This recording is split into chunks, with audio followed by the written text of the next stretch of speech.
Hey guys, welcome back to another episode. With you as always, me, Ben. Today I'm joined by, didn't get his first name, damn it, but he is an influencer on Instagram, Era of Tech.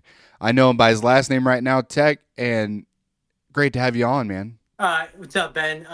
Yeah, my first name is Carlos. Um, I'm glad. Thank you for having me on here. Very excited to have an open discussion or open dialogue about questions you might have. Yeah, he said Carlos right before I started the clicker, so this is great. So let's start kind of at the beginning. Where are you from, and how was your childhood like, and then what kind of led you up to join the army? Okay, so I was born and raised in Bayside, Queens, in New York City. Um, Traditional, very conservative Hispanic household. I am the firstborn of two legal immigrants to the United States from the country of Uruguay. Uh, my parents came here in like the early mid '80s. They had me in like the late '80s, and then yeah, like I said, really conservative Hispanic household where I was just like very structured based, very like manipulative on this like the Hispanic female side and stuff with like your mother like convincing you that you're not good enough, belittling things like of that nature, which is pretty relevant to a lot of Hispanic males that grow up. That's got to be tough, like especially you're already in. I mean, I'm from the Midwest, so New York is New York to me, but I definitely know it probably wasn't easy growing up in Queens with like you're the firstborn legal immigrant, and then your family is like full on from Uruguay, and then you're dealing with that along with pressures at home. Was that a lot, or? Yeah, I mean, growing up, I went to a pretty diverse. I'm from Queens, so Queens is very diverse. So there's a lot of mixtures of cultures and everything. Like there, you can have any kind of food if you walk down the block long enough. You'll find great Italian pizza, a great Italian food, some pizza, great dumplings from Thailand. You go to Flushing, you go down to random like alleyways, you'll find amazing food down any alleyway you go to, especially in Flushing, Queens. But like growing up, like there was a lot of like unintentional pressure and anxiety that was given to from my parents, expecting a lot from me. Um, that I've learned as a father not to translate to my children or try not to translate to my children because like it was detrimental to my development as a young adult and then into the adulthood especially um, I, when I went from high school it was again a conservative household so I didn't really go anywhere unless I was going to and coming back from track practice and that was like soccer practice track practice those are my two biggest things in high school that allowed me to like leave the house without a like full out like operations order on what am I doing, the five W's of what am I doing every single time I would go out. And then that led to me being a rebellious young college student and then screwing up like a really nice hand I was dealt with comparative to my parents. Yeah, I can relate. I think a lot of guys in the army have that where they were gonna, their home life may not have been the best. They get pressured and pressured to just do better than before, even though it's like so much pressure, it ultimately sets you up a little bit for failure or you just not truly believing in yourself at some point. And for firsthand experience too, you get to college and then it's like, oh, I'm free. Now I can't really focus because there's so much damn freedom. I don't even know what to do Oh at this yeah, point. absolutely. I like to relate it to like the military and then your freshman year in college. One sec. Brooklyn, can you leave? Thank you. My daughter's just trying to sneak in behind me. So No, you're yeah, like good. You're good. I like to correlate freshman year of college and like your entry into the military as the same exact thing.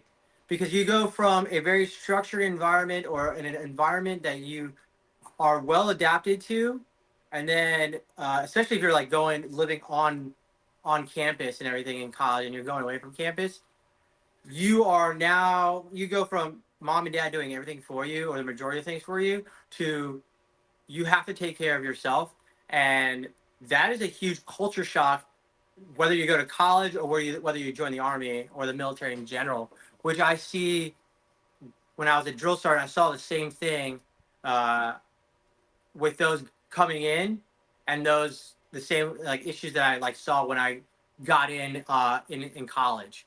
Like there's that whole saying like your freshman 15, like the amount of weight that you gain like your freshman year and stuff. It's the same on the military Yeah. side from like an Yeah. outside perspective. Like you are not gonna have a home cooked meal all the time, and then like everyone knows, that DFAC food is not always the best thing, and you have your own choices. So like yeah, the military in general has like green, yellow, and red food groups like to go around to. Yeah. But you're gonna It's gain like weight. pizza's green though, so it's like, and then you get confused on that, and then um, my first duty station up at JBLM, the Arby's and Popeyes was closer than the DFAC to our barracks. So then, like, people are just making rash decisions off that, like, because you're young, you don't know what you're doing. You It's have money. You have money for the first time. You have options. Like, if you have a vehicle, like you are seeing, like especially as a brand new private, like you're the go-to dude to do all the stuff because you have the availability to leave the post and everything. But yeah, like I can see the same correlation. Like, and that's like where I draw the togetherness of like being in the military and then going to college, and they're exact parallels to each other instead of just like one being colliding with the other. They're parallels to each other because the culture shock alone, um, from from college to the army was completely 180 degrees. Like I never got like that whole environment where it's like Queens is very diverse with minorities, but Caucasians, like it's not really a big thing in New York City. Like they're the actual minorities. So like interacting with them in college, I had some awareness, but it's like stereotypical Long Island New Yorkers and like Caucasians that are from like stereotypical like yeah. Nassau and Suffolk County with like thick accents. You think of Jersey Shore, like it's in that same time frame. Then you go to Georgia and for basic training, and then majority of my duty stations are below the Mason-Dixon line, and like it's a completely different environment and different culture that is a lot slower. It takes a lot more to adapt to than the fast pace of growing up in the city of New York. Yeah, I'm like the opposite, where I came from rural Missouri, and then I went to Leonardwood for basic, which I was like, oh, it's cool, and then I went to JBLM, and that's a whole thing in of itself in Washington. But I was meeting everyone that I was meeting Hispanic people, Black people, Asian people, and like I never really interacted with them too much up until the Army. So it's kind of on both sides. You get that culture shock, and you're like, "Holy shit, this is a different world." But it's good. It's a good culture shock. No, absolutely, and it all like again correlating to college and then like the army and the military as a whole. Like it is what you take with it because you could either stay on post, like you could have just stayed on JBLM and not explored Washington State and all the beauties it had, and you're just missing out on all these things, and then you'll have a very negative outlook about your military experience. The same with college. Like you can move away from home and just stay in your dorm room, isolate yourself in there, and just be like not explore the environment that you are now you have to adapt to. But I like What No, you're good. Continue. I'm no, sorry. I like going to a different duty station and exploring. Like I've been to Fort Bragg, Fort Carson twice, and then Schofield Barracks, Jackson. I didn't really get to explore in Jackson because there was just no time being a drill sergeant. You have Yeah, no, there's yeah. there's no absolutely no time. Like the amount of respect that I have for those dudes and gals that are on the trail right now, like they have no very limited social time and outside of like their 9 to 9 or no 5 to 9 like you're there all the damn time. Like I didn't get really to explore Jackson. My family did. I didn't. But now here being in Florida, like I'm, it's a different environment. It's still pretty high tempo, pretty long hours, but I'm making the maximum amount of effort for my time being here. That's the same. I did. We're kind of jumping ahead, but the my last 3 years up to last June, I was on the trail, and that first 2.5 years, I mean, like when I got time, I could go. I would do stuff with my family, support them. But like you said, you're gone. I was gone from 3 in the morning to 8 or 9 at night if I was lucky, and then that's Monday through Friday, and then Saturday. While it may not be the whole day, you're still taking up most of the day, and then you're still exhausted. So, I actually started this podcast like I think about 2 years in, and I barely put out stuff just because you don't have freaking time. Yeah. And now, like you said here, I don't even, I have time. Like it's way less busy, don't get me wrong, but you're still kind of like working. So you got to figure that routine out a little better. But Oh, and it's then you're definitely yeah, a step absolutely. And then down. like you still have to like recover from that. Like being on the trail, you don't recover from that stuff. Like I would say like 2 to 4 years after. Like I still can't get into a good sleep habit. I still have a lot of like tendencies from that environment that was just very detrimental to my physical and mental well being. That a lot of people do not know and can't really relate because like now in my like in the job I have now like as a ranger instructor here in Florida like I could see and be grateful for the time off that I have, the accessibility to my leadership, um, the hands-off approach because the majority of us are all senior leaders that the environment it's completely different from the trail where it's like yeah I'm a senior leader but I am still micromanaged for every little thing that you do like you don't do and then if you hold others accountable for like that stuff like you're just looked as like someone who is out to get them in reality you're just protecting them and yourself because everything on the, especially on that side of the trade-off field, it's against the drills and it's not in benefit of those senior leaders or anything like that. It's in the benefit of like the trainees and all that.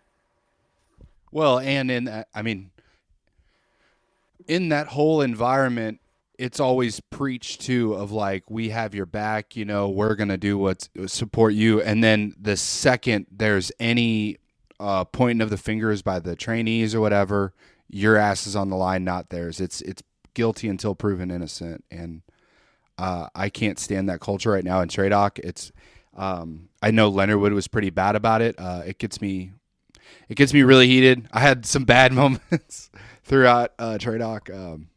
I yeah. I'll jump back. I don't want to get all salty. Okay.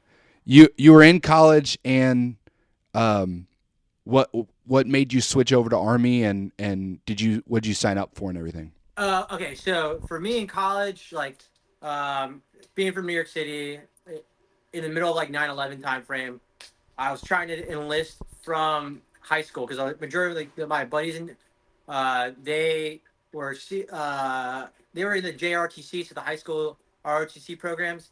So a lot of them went to either a lot of military institutions like West Point. Like we had 4 dudes go to West Point. Um, we had multiple dudes just sign up for the military right out of high school, and I was trying to do the same thing. But my dad's like, "Hey, like you have a golden opportunity. You got some scholarships available to you. Go to college and see where that takes you." And then fast forward to like 4.5 years of staying in college, I screwed it all up. I like didn't prioritize the right things and I don't want to like keep blaming like my environment of growing up, but it had a huge factor to do. It was like being like so like confined to everything being a conservative household like that. Like when I was finally allowed to do this stuff for myself, I went wild. I would start drinking a lot. I like yeah, drinking. I did like a lot of like weed because it's college. Um, so all those bad behaviors didn't really correlate to like me being really successful in school and then on the field as a track and field athlete that I got scholarships for. So I lost my scholarship, and then I had to fight another year of just cutting all that stuff out for like almost 2 years to dig myself out of like the terrible GPA that I gave myself and like the immense debt that I put myself under because like it was I lost my scholarship, but I still wanted to go to school and everything. And yeah, like when it came to my last year, and it's just sobered up for I would say for a whole year, almost like 18 months. I was just straight edge, like go to bed 9 p.m. Continue be consistent with my classwork, be consistent with my runs, and everything was going great. But the hole that I dug myself in early in my career, in my college career, was just too immense to get out. So as much as I tried and everything, like I got back to like a 2.9 GPA from a point 0.9. So it was just not enough to continue pursuing college. So then myself and my buddy Thomas, we were both relatively in the same boat. Like we just partied too hard, didn't prioritize the right things, they weren't adults. So we're like, hey, like he's like looking into the army, and he brought me along with him because he had like the buddy program, like the recruiting buddy program, Oh yeah. in the early 2000 in 2009. So we signed up for that, and then he had bigger plans than I did because I was just like, they're gonna pay off my debt. I'm gonna have a job where I'm gonna have a steady income, insurance. Like, all right, I really don't care about what the contract says. Um, that goes to my like being so naive and everything. So I was offered all this stuff. I was like, hell yeah, I'll take it. And then Thomas was offered a lot more, and it was a more. He did more research and more things aligned to what he wanted. He wanted to go to the 18 X-ray contract. I didn't care about that. I just wanted. I saw a blue cord by one of the like the recruiters in there, like on his dress uniform. I liked the blue cord. I was just like, that's dope. I want to get that. And then he's like, okay, so just join infantry like with Thomas. And I was like, okay, yeah. So Thomas is doing that. And right when we were supposed to ship out, he ships out like a week or two before I did. And he just tells me while he's at MEPS, he's like, hey, dude, we're not going to go together. And I was just like, hey, man, like we did this all together. Like I thought we'd see it through to the end. And he's like, hey, man, something came down and like they offered me this contract for 18 X-ray. And I was like, okay, well, it's your life. Like yeah, it would be great to go to basic with someone you know, but it's his life. And then 2 weeks later, I get shipped out to Fort Benning, uh, to 150 in Bico, and the rest is just like history. Like I've gotten duped by the military so many times, just like because it's like it's so comfortable. The longer you stay in, the easier it gets for you. Like physically, it gets so much easier the longer you stay in. Mentally, it's more draining and everything because you have more roles, more responsibilities. But physically, I'm not getting smoked anymore as I was as a private, or I'm going getting belittled because of no, you're still getting belittled because like you think you know Oh yeah. everything. You're like It doesn't stop. It doesn't stop whether you make 7 or 8 or 9. Like it's still there's still shit rolling downhill. yeah, and it's crazy because you'd think like, okay, I am an established senior non-commissioned officer. I should assume that I'd have some level of like respect or like I would have some kind of knowledge, but like nowadays it's just like it's that's not the case because you're getting berated by like dudes who have never even made it past their first contract, and they're just like, well, I know this guy who also knows this who's third person knows that this dude made it to this rank at this like rarity time, like 6 7 years. He made it to E7. Yeah. Like, all right, man, that's not you. That's him, and that could be right. That could be true. Like, or it just could be a lie that your friend told you, and you're not. You're just taking his word for facts and like all that. Like, it is a. It's just such a different environment than where I got in, and I looked up to those like senior non-commissioned officers. Like, hey, these guys are subject matter experts of like all they're doing because yeah, it's the middle of the invasion, like invasion time frame, like 2009, and what they're saying is bond because you're going into the conflict. You know, eventually you're gonna go into like to deploy. So you're taking everything they're saying like, okay, this is factual. And then nowadays it's not the same way. Like it's just like this guy doesn't even know what LISCO stands for, or this random acronym or this random acronym that we just came up with 3 days ago. You don't know what a AUP, AXP, uh, CCP, like, dude, yeah, acronyms are great in the military, but they only work if we're all on the same page. Like, I saw a video yesterday. It was just like three of the four branches, or like four of the five branches, use MOS, and then you have the Air Force that uses AFES. It's like Yeah. there's no continuity throughout everything to like understand. Like, hey, this is all we're all on the same page. We're not. It's not gonna happen. Also, we're like all in the Army, Marines have a little more tendency to, we're all similar. The Army, everybody has different jobs. So everybody has different focal points that they have where they're like, okay, I know this, and that.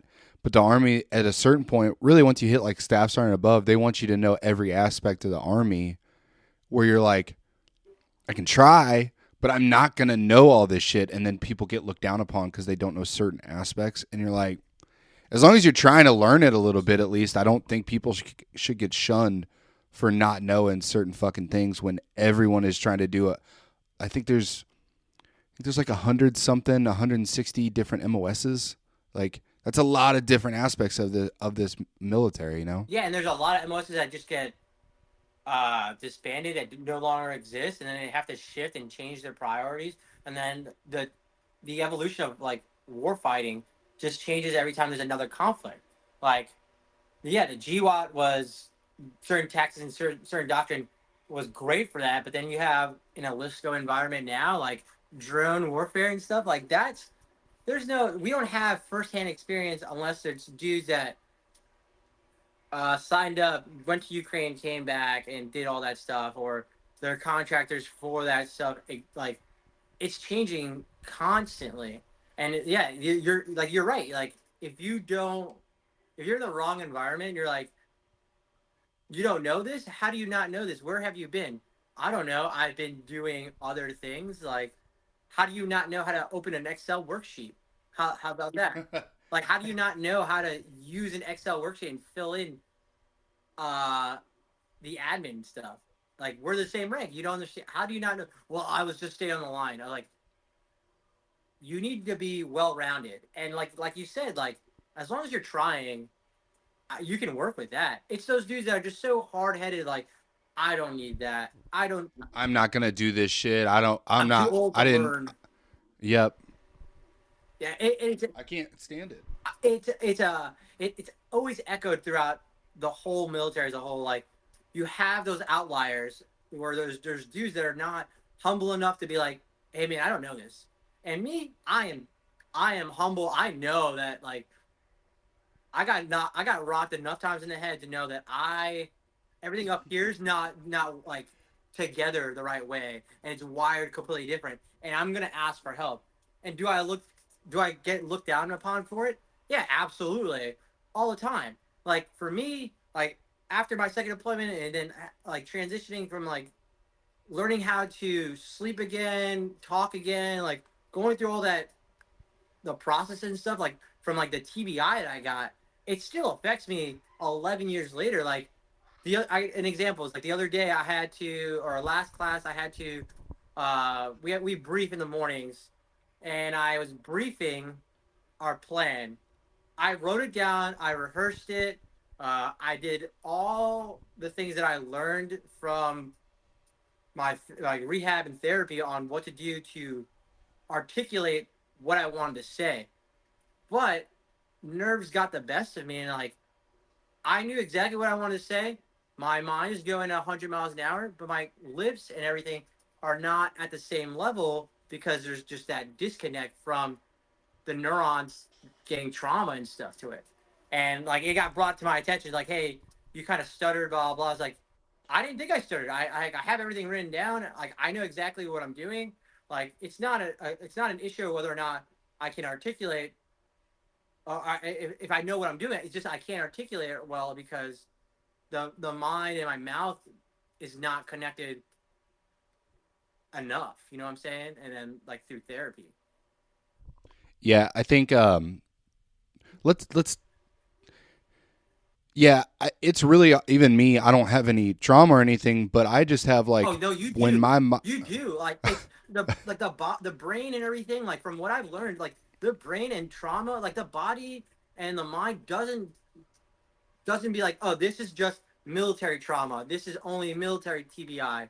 This is only trauma to the brain is all combined to the same thing. So you could have trauma from growing up. Like I have tons of trauma from like the narcissistic tendencies like my mother had towards me or towards my sisters. That we're still she's thankfully she's going to therapy now, but she's understanding like these are traumas that you like impose on it, and the brain doesn't know the difference between trauma. It's all it's all in the same category for the brain. yeah, I never really looked at it like that too much. I guess I never really looked into my trauma like anything like that too much. I've been to BH and stuff, but I have trouble going. That's a whole other thing. But I do know that feeling of your mind going 100 miles an hour and you almost displace yourself when you're talking, especially as a drill or instructing in general or teaching a class. You kind of it almost like you're floating away from yourself and you see yourself talking and you know what you want to say, but your mind's not keeping up or your mind's just somewhere fucking else and you're trying so hard to focus on it, but sometimes it just doesn't turn out right. And that I think a lot of people that happens to a lot more than not. Yeah, I never thought about the trauma thing though, where it's all just one bunch. It's not like PTSD or like TBI from a battlefield, right? The same like kid that got assaulted or hurt emotionally and shit every day as a kid. That's all in the same area. That's all like affecting the same way. So that's a good way to look at it. I didn't. No, I mean, not yeah, a good and way, a lot but of people, well, especially on like social media, of the most is where it's comparative. It's like, well, I dealt with this, you dealt with that. Like I grew up in this kind of environment and everything. I had it harder. Did you? Because your brain can process the trauma completely differently.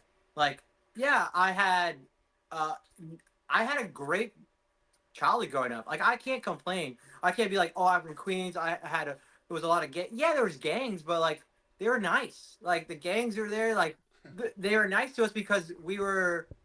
I was friends with like two gang members, younger brother, and like we were best of friends, and like they watched out for us, and it wasn't like, oh, you grew up in an environment and like you got beat up, and that's like that made you hard and stuff. Like, yeah, that did, but like the trauma that from the military that gives you, it's like it's all in the same. It's all in the same thing. Like we just get to a point where it's just so comparative. It's like, oh well, it's this, but it's not this. So it's like a pissing contest, especially when you're like when you're talking to other people about, hey, this is what I'm going through, and you're just transparent and open about it. And they're like, well, suck it up. Like, all right, man, I'm not gonna open up to you anymore. And like, and I can assume like that's something when you like experience, especially on the behavioral health side, like that's like one of like the biggest sides on the military where it's just everyone's just so afraid to go to behavioral health because they're afraid that it's gonna affect their career. They're gonna be looked down upon. Um, but for me, like I got told, hey man, go. And like the way I look at it as behavioral health, like if you have issues with losing weight, trying to get in shape, um, you go to a trainer, right? You go to a physical trainer. They write you a diet plan. They give you a workout routine and stuff. What's the difference between your brain and your physical body? Like you're going to a professional to give you a plan on how to give you tools to adapt firsthand experience to cope, or some people call it masking. But you're learning the tool. You're getting tools from an expert to work this muscle that is your brain that controls the rest of your body. Yeah, I've always heard it put like if you broke your arm, right? They put you in a. They don't just like tell you to figure it out. They put you in a cast. There's rehab. And it's not just a 1 day fix. You got to go for a while to get that sorted out, and it may never be the same, but it'll get a lot better. So I understand that. um, let's jump back a little bit because you kind of mentioned a lot of stuff. I just want to get in what you've done. You start out, you become 11 Bravo or Charlie? I'm 11 Bravo. I was 11 Okay. Bravo by 2 weeks. So like the class Okay. beforehand, the one that Thomas went into was at that time they were just divided them by 11 Charlies was just one company because that's how all the Charlies were in Alpha and then Echo 150. So the beginning and the end of like the cycle. So I was 2 weeks off from getting a Charlie assignment, but I was at 11 Bravo at Fort Benning. And then because I had the track and field background, had nothing in my contract. Nothing special. Yeah, yeah. No 40, No. 40 option 40, nothing like that. I just, they said, hey, here's $5,000 bonus. We have the student loan repayment program. And you ship out in 6 months because I was on the delayed entry program. Delayed entry. Yeah, delayed entry program. So I was like, okay, sweet. I get to go in the summertime after college. Um, but it was all a lie. Like it was all just like the recruiter just lied to me. Like the student loan repayment program doesn't really cover privatized loans. It only Oh, covers it fudge. covers like Yeah. the public loans and stuff.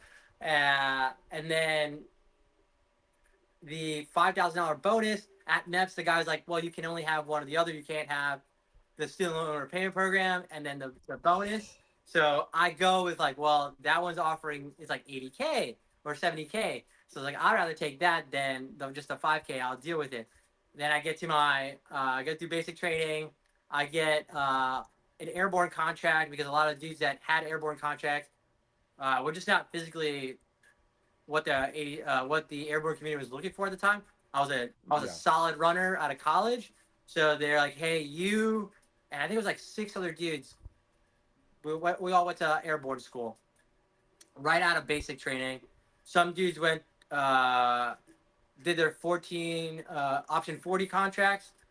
We didn't have any. I think we had one dude who was 18 X-ray, but he got dropped and he went to Italy instead. He's like they offered him Italy instead of. I was like, that sounds like a Yeah. pretty sweet deal because he was prior service and everything.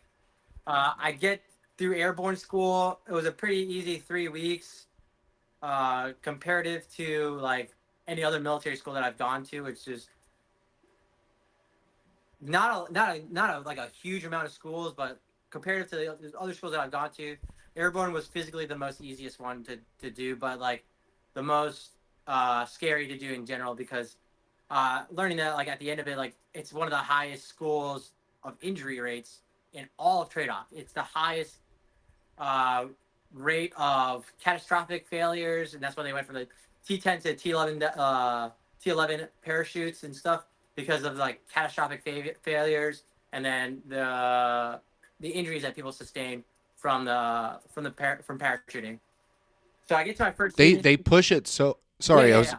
they they push it so hard when you're there of like it's probably not going to happen, but here's what can happen. And then they show you like a toe jumper or, pulling your reserve when you need to. And so, I mean, there's just, it terrifies you. And then I didn't sleep the night before the first one. You're like, I'm going to fucking die tomorrow, which is such a ridiculous thought process. But then you get up there, you do it, you figure it out, and you're like, I'm still terrified, but like, I at least know 90% of the time this turns out fine. Yeah, but like you have 6 seconds to pull that reserve. But I grew when I got in, it was just like you're writing it in, like you're not pulling that reserve unless you have complete catastrophic failure on your parachute. And I still don't.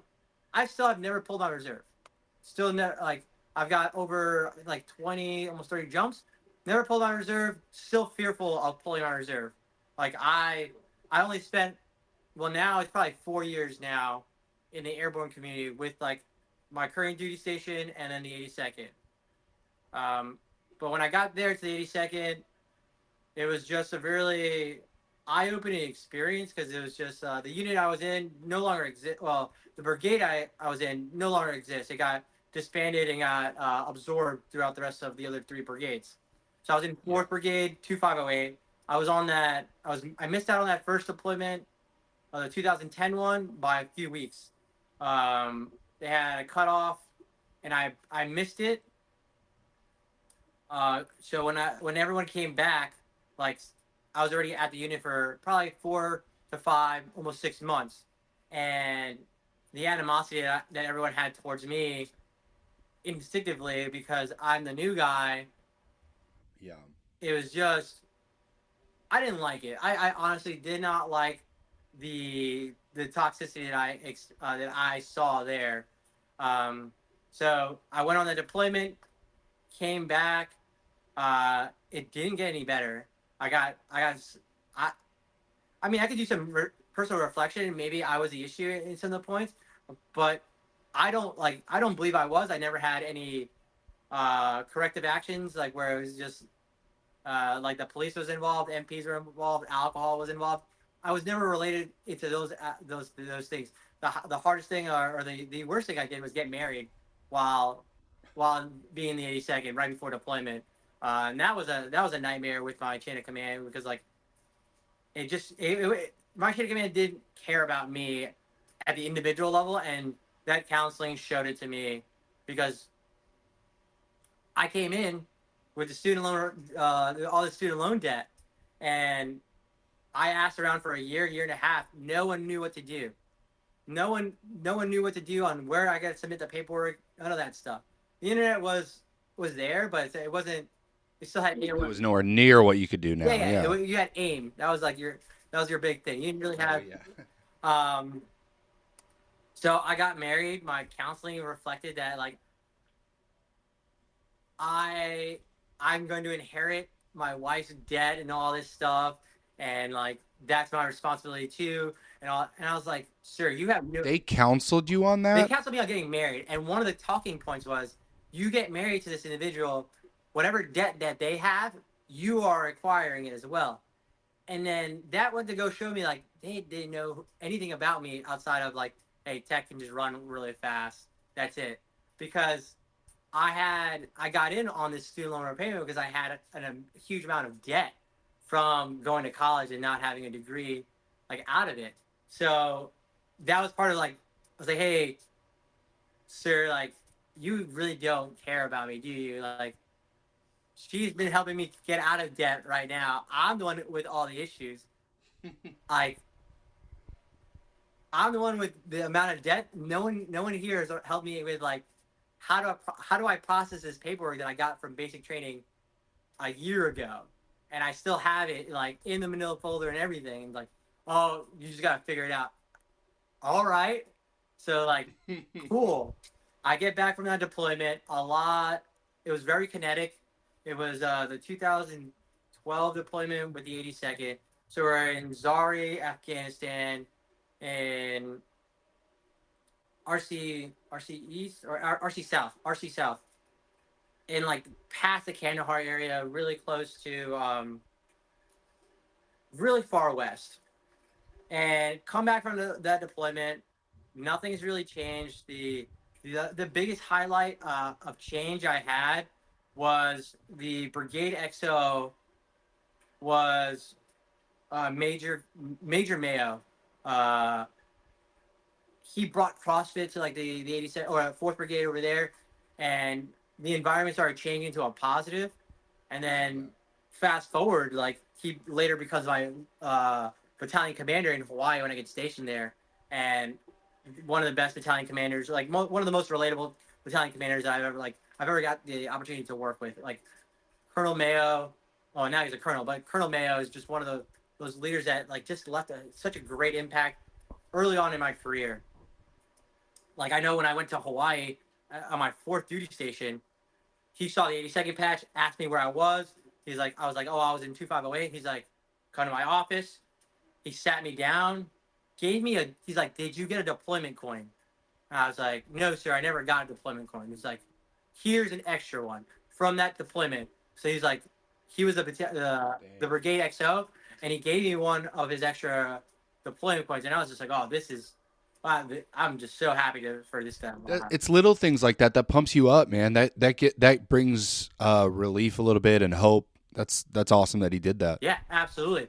So then after that first deployment I had, my re-enlistment window opened up because I was already there for like over two and a half years. I re-enlisted to get out of there, to leave early.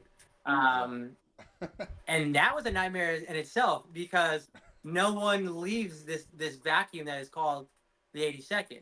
Oh, at the time, I don't know if things have changed now, but in my personal experience and in my isolated battalion and company and platoon, no one knew what to do.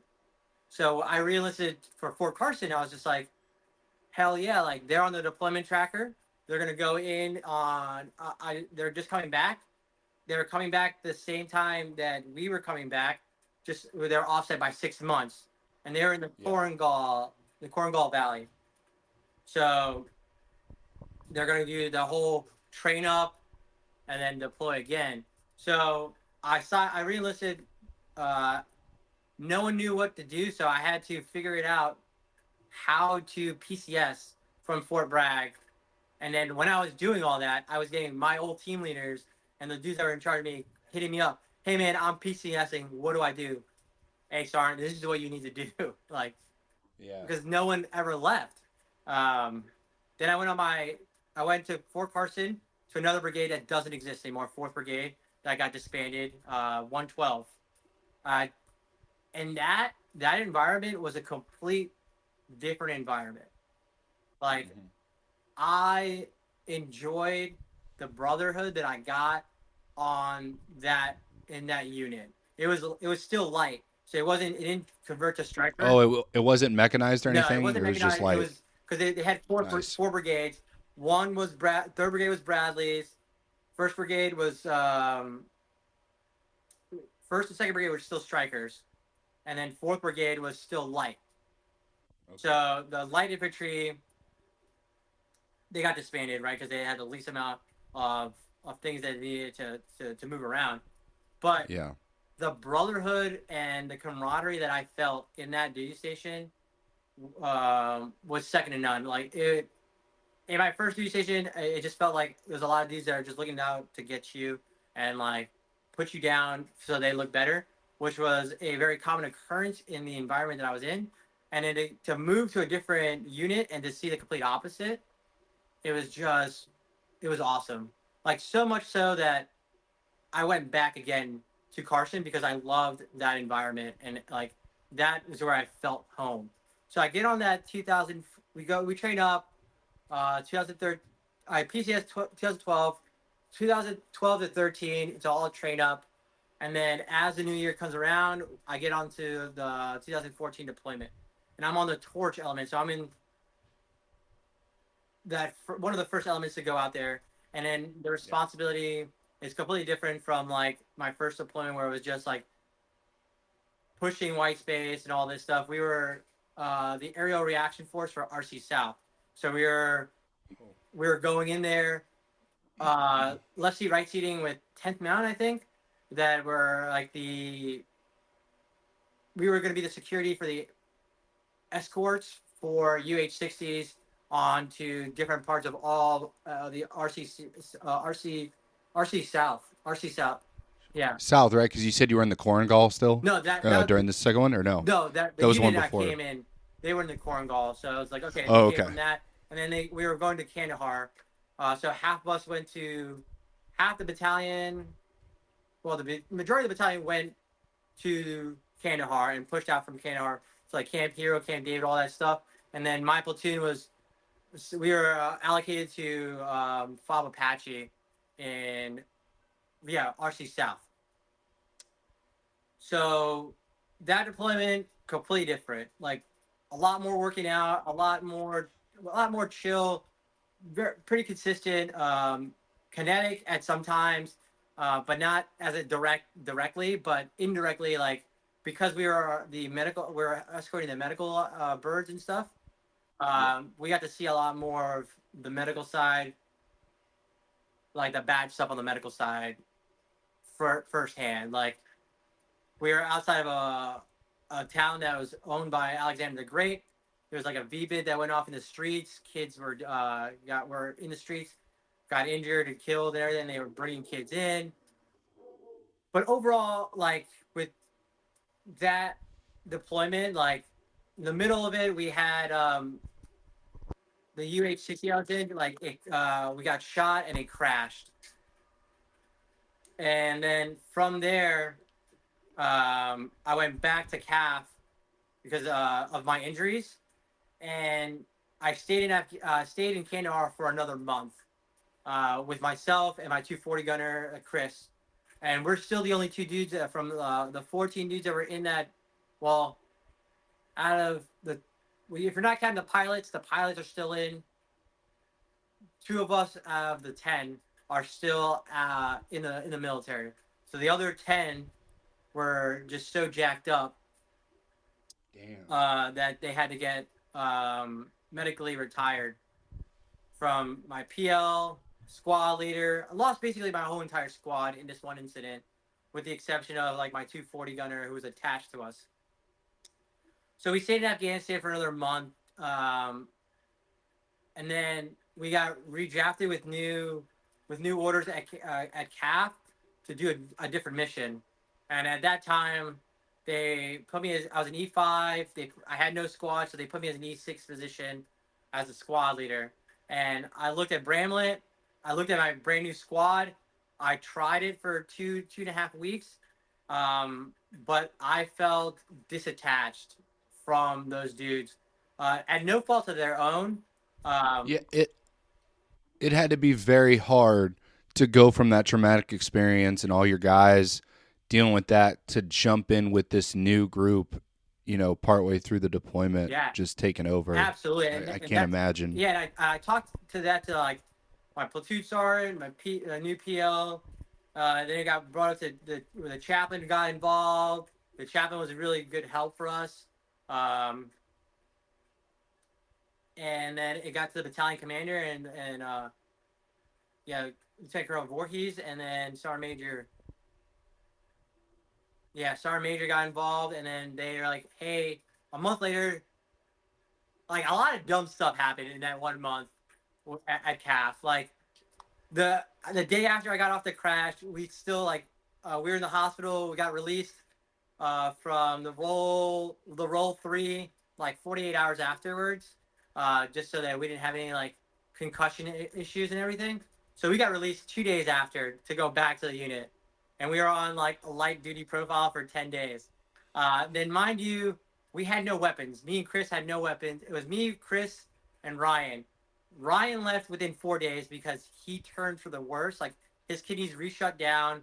He actually found out that he actually did have a broken leg, and like they missed it in the X-ray, so they sent him to Germany to get surgery and stuff. So it's just me and Chris for like a week, 10 days, 10 days, with walking around CAF, no weapon system. One of the first days there, I'm walking into the DFAC, and this first sergeant for my unit Lit you up. I'm just sure that you lit me up, fucking like lit me up. in the middle of calf with no weapon. You're like, what the fuck are you I'm in the doing? DFAC by the barracks, like the hard stand buildings, and he's like, "Hey, Sergeant, where the fuck is your weapon? Did you fucking lose it?" And I'm limping. I'm limping. My arm is still like really jacked up. So I'm grabbing my like right hand to move my left hand, move it back, and then I could see his face I could see his face go from like knife hand to like, oh shit, this is what we got briefed the other day about we of our own dudes. And I was like, hey, sorry, first sorry, I'm really sorry. I don't have an M4 right now. It broke on my arm during that crash that we had like 3 days ago. And he's like, holy shit, dude, I am so sorry. He's like, talk to your first sergeant, talk to your commander, tell them to give you a 9 mil that they're not using. So at least you don't get hemmed up by some random dude that doesn't have any idea of what you went through. And I was like, yeah, Roger, first sergeant. So fast forward, me and Chris we weren't dealing well with them giving us brand new dudes, and we explained it to him like, hey, look, I just can't do it. Like mentally, I can't connect myself to these dudes and give them the appropriate level of leadership that they need because I need to step back and I'm broken. I need time to fix. And Chris is not doing so well as well. I think it'd be best for us to both leave. So they put us on an admin flight from Afghanistan. We had our own small 10, 15 people uh, homecoming, which really didn't have a homecoming compared to the other dudes, which was I felt like I got taken away from me. But it was much needed. Went to and enrolled in the WTB at Carson for like a couple, all the way till they got back. So the majority of the summer, they got back in September. The So WTB, sorry, real quick. I haven't experienced that. That's like the transition unit, yeah, right? it was That a helps you warrior until you. transition Yeah. battalion where it's like you're on someone's books, but like you're recovering from injury and stuff. So like you're not being tasked out with like dumb stuff like gate guard or like other stuff. Like we had, Yeah, all the extra details that they're shit yeah, anyway, you and shouldn't be on a yeah. red cycle tasking, but because you have the on the books, like you have all these dudes not doing anything, make them do something. And you're like, well, these dudes got blown up on Mother's Day. These dudes were in a fucking helicopter crash. They can't pull any of this stuff. They can't even wear helmets. So our senior medic, got us enrolled in that, and then that's where I learned all the therapy skills that I need, that helped me, and I still use like how to go back to sleep, how to transition, like how to deal with like the trauma that I went to, how to express myself, how to vocalize myself a lot better than I used to. So fast forward, get out of WTV. I get back. The unit gets back. Everything is pretty good. There's like a lot of discrepancies with like the awards process that I hate. And I'm pretty sure you probably experienced, especially on the trail, where it's like it nowhere in regulations states like this rank will get this award. But that's how it became. Like, uh, But then the brigades push out, or division, they push out some bullshit of like a bronze star will only go to a lieutenant or higher. Like a lieutenant in the where the talk, like a yeah, lieutenant in what the talk. as opposed to a specialist pipe hitter that's like doing shit. He Arcom, Yeah, best I can do. yeah. Maybe. An E4 corporal doing in an E6 position because there's no more E5s or E6, like RCOM or no AM, and it's like, well, it's because he's a corporal.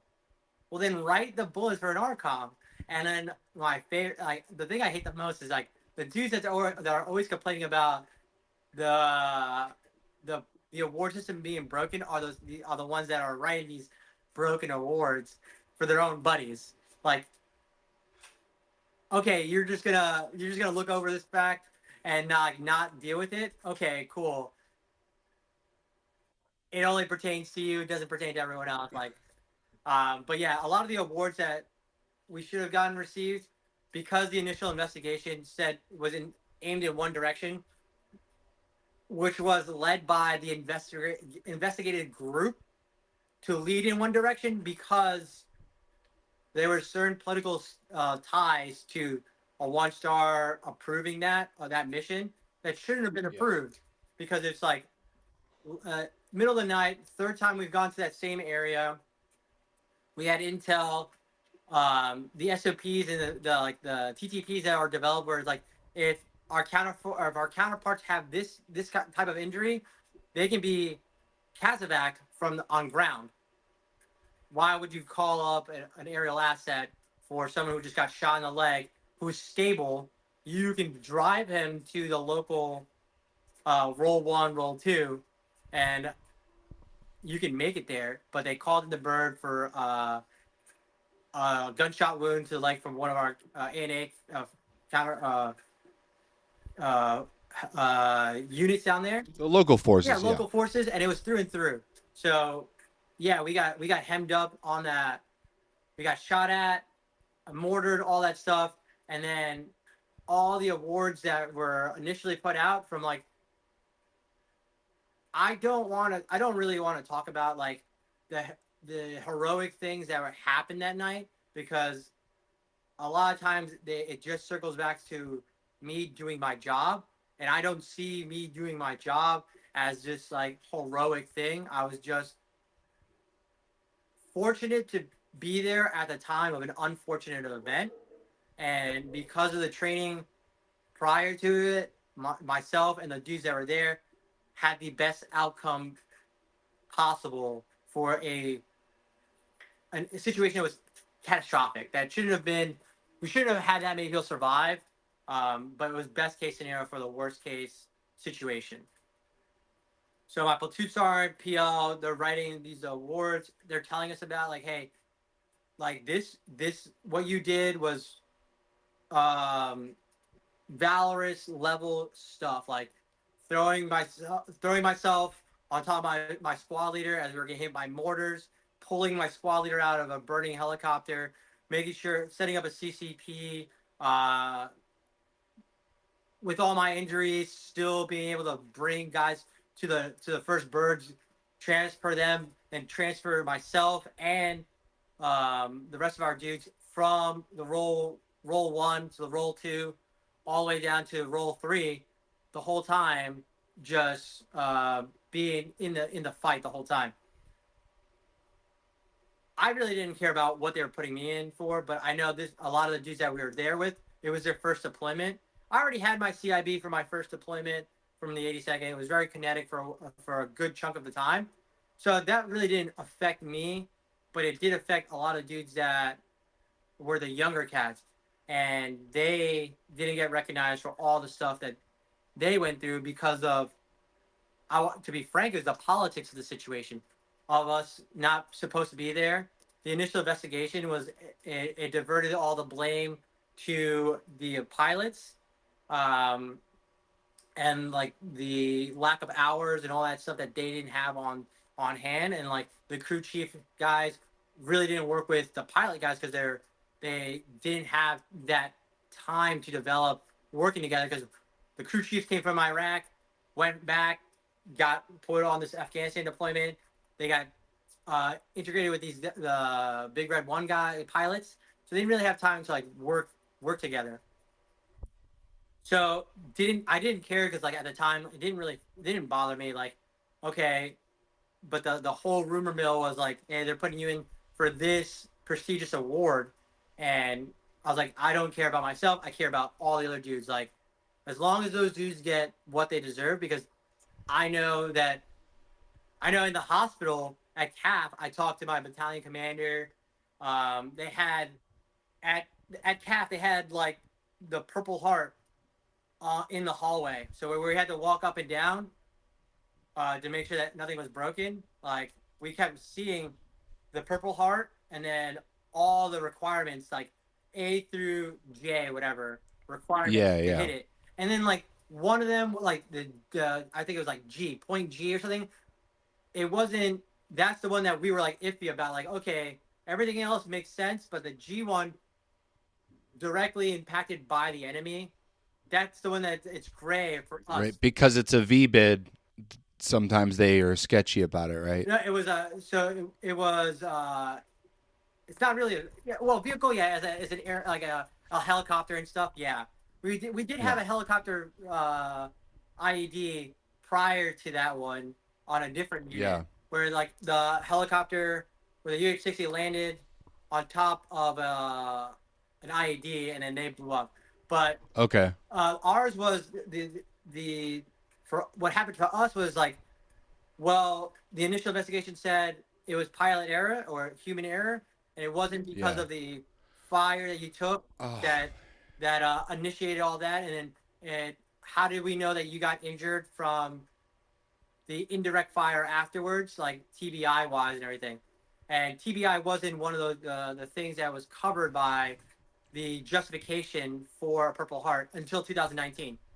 And right. then This is such semantics. I can't believe it's coming down to this. When you look at the full mission, even from the shit you're telling me, how can they be so fucking political about it, you know? and the worst part is that we had a dude die.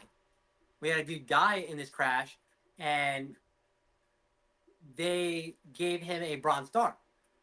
That's it, a Bronze Star. That and like in the final investigation, 2.5 years later, that I finally got to read and stuff. It's like, well, all that stuff that we saw, the direct fire from small arms, the indirect fire that we took, there was all categorized and all logged in on the flight logs from all the talks. But because Jake, the kid who died, Jake Wickstrom, he was pronounced dead because the UH-60 landed on top of him as we hit this telephone tower and flipped. Um, Yeah. he died right there. It didn't. He wouldn't have been allocated this award. And then Right, because they're not posthumously giving it to him because, and then they're not like because it was us hurting him, not technically the enemy. They don't look at it as a higher achievement exactly, or and then anything. we didn't do a couple of congressionals on that in Colorado when we came back and everything, because for me personally as an NCO, like I'm never gonna not stop fighting for my dudes, getting what they deserve, and I'm to this day I am still fighting for Jake to get that, because on his tombstone it says um, he died on his on his death May 28, 2014. It says recipient of like a Bronze Star recipient, and then his religious symbol, a beloved son, husband, and all that. And like it shouldn't say Bronze Star recipient. It should No. say a Purple Heart recipient.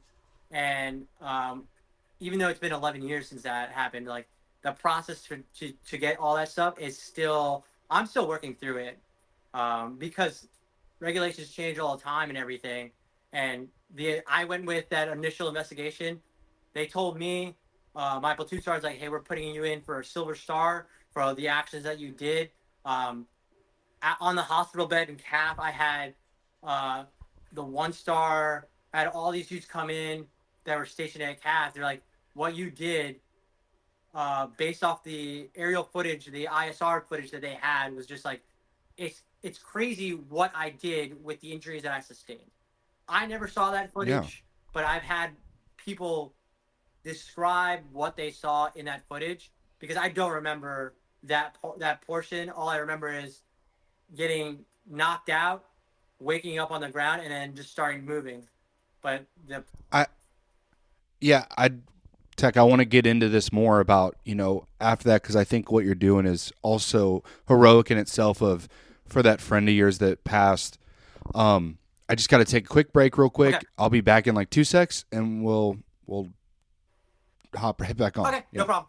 Yeah, we're back from the break. We're just talking, this spectacular mission, which I can already hear from your acts, is heroic. But the more important fact was your buddy, you're still trying to fight for him to get that Purple Heart. Because my wife was also in the military. I just mentioned it to her how it's insane that they can't justify these actions, these politics of what's right and wrong and can't be deemed necessary or whatever, is especially in that time frame, is just insane and asinine.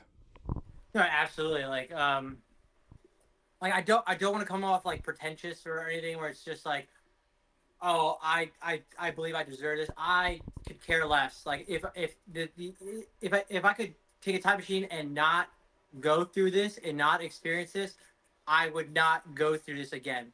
Um, because my career, my whole military, uh, has been shifted because of this incident, and this changed the trajectory of my military career, I would say for a positive, but like at what mental cost and traumatic cost that I dealt with, I would not repeat the same thing if I had the opportunity to, because no one wants to lose a brother, and especially no one wants to lose the youngest dude in their platoon. Like that was Jake. Jake was a break, 21, 22 years old, newly married. He just got to the unit. He's from Colorado. He's from Thorne, Colorado. His wife, Katie, was is the sweetest woman on the planet. They they just got married. Lovebirds. Uh, the same mindset or the same outlook I had when I got counseled at my first duty station. I was like, that's me. And then I look at Jig, and that's me if I didn't make it home, right, on that first deployment. So that's the way I look at it, like especially like when I choose my duty stations and like what I want to do with my military career. I obviously I'm going to put my family first. I could care less what the army wants from me or what kind of cookie cutter uh, pathway they want me to go. I could care less, um, based off like the experiences and like that I had in the last 5 years. In the last 5 years, like going to the trail instead of going to being an RI as a Browning assignment as a Ranger qualified dude, or putting me into a duty station where it's like I can get a platoon sergeant position and get my KD time for that. Um, the Army prioritized me getting drill orders instead of KD time, and it put me behind 2 years from my peers. Now I could care less. If the Army didn't care about that stuff, why should I care about it? I should just do whatever makes my family happy and what I want to do, not what the Army is telling me I need to do, or especially or others, especially on social media, which everyone and their mother has like an opinion on what you should do or what you should be doing now as in your career. And then my advice, just to advocate on that part, screw what anyone says. Do what makes you happy, because if you're doing something that makes you happy, you're gonna do it for a lot longer than when you're doing something that you're not content with, that you're just gonna half-ass it anyway and not devote yourself to it. I agree 100%. I'm a dad of four and my beautiful wife. Like ever since I've had those, and then really the breaking point for me was drill, where I had done a full deployment of a year, and then immediately en route I did airborne and ALC, and then I went to Carson for a year, but it was COVID, and they gave me drill orders halfway through it, and then I picked up and moved again. Yeah, What year did you go to, what year were you at drill? One sec, one what sec. is that? 20? Yeah.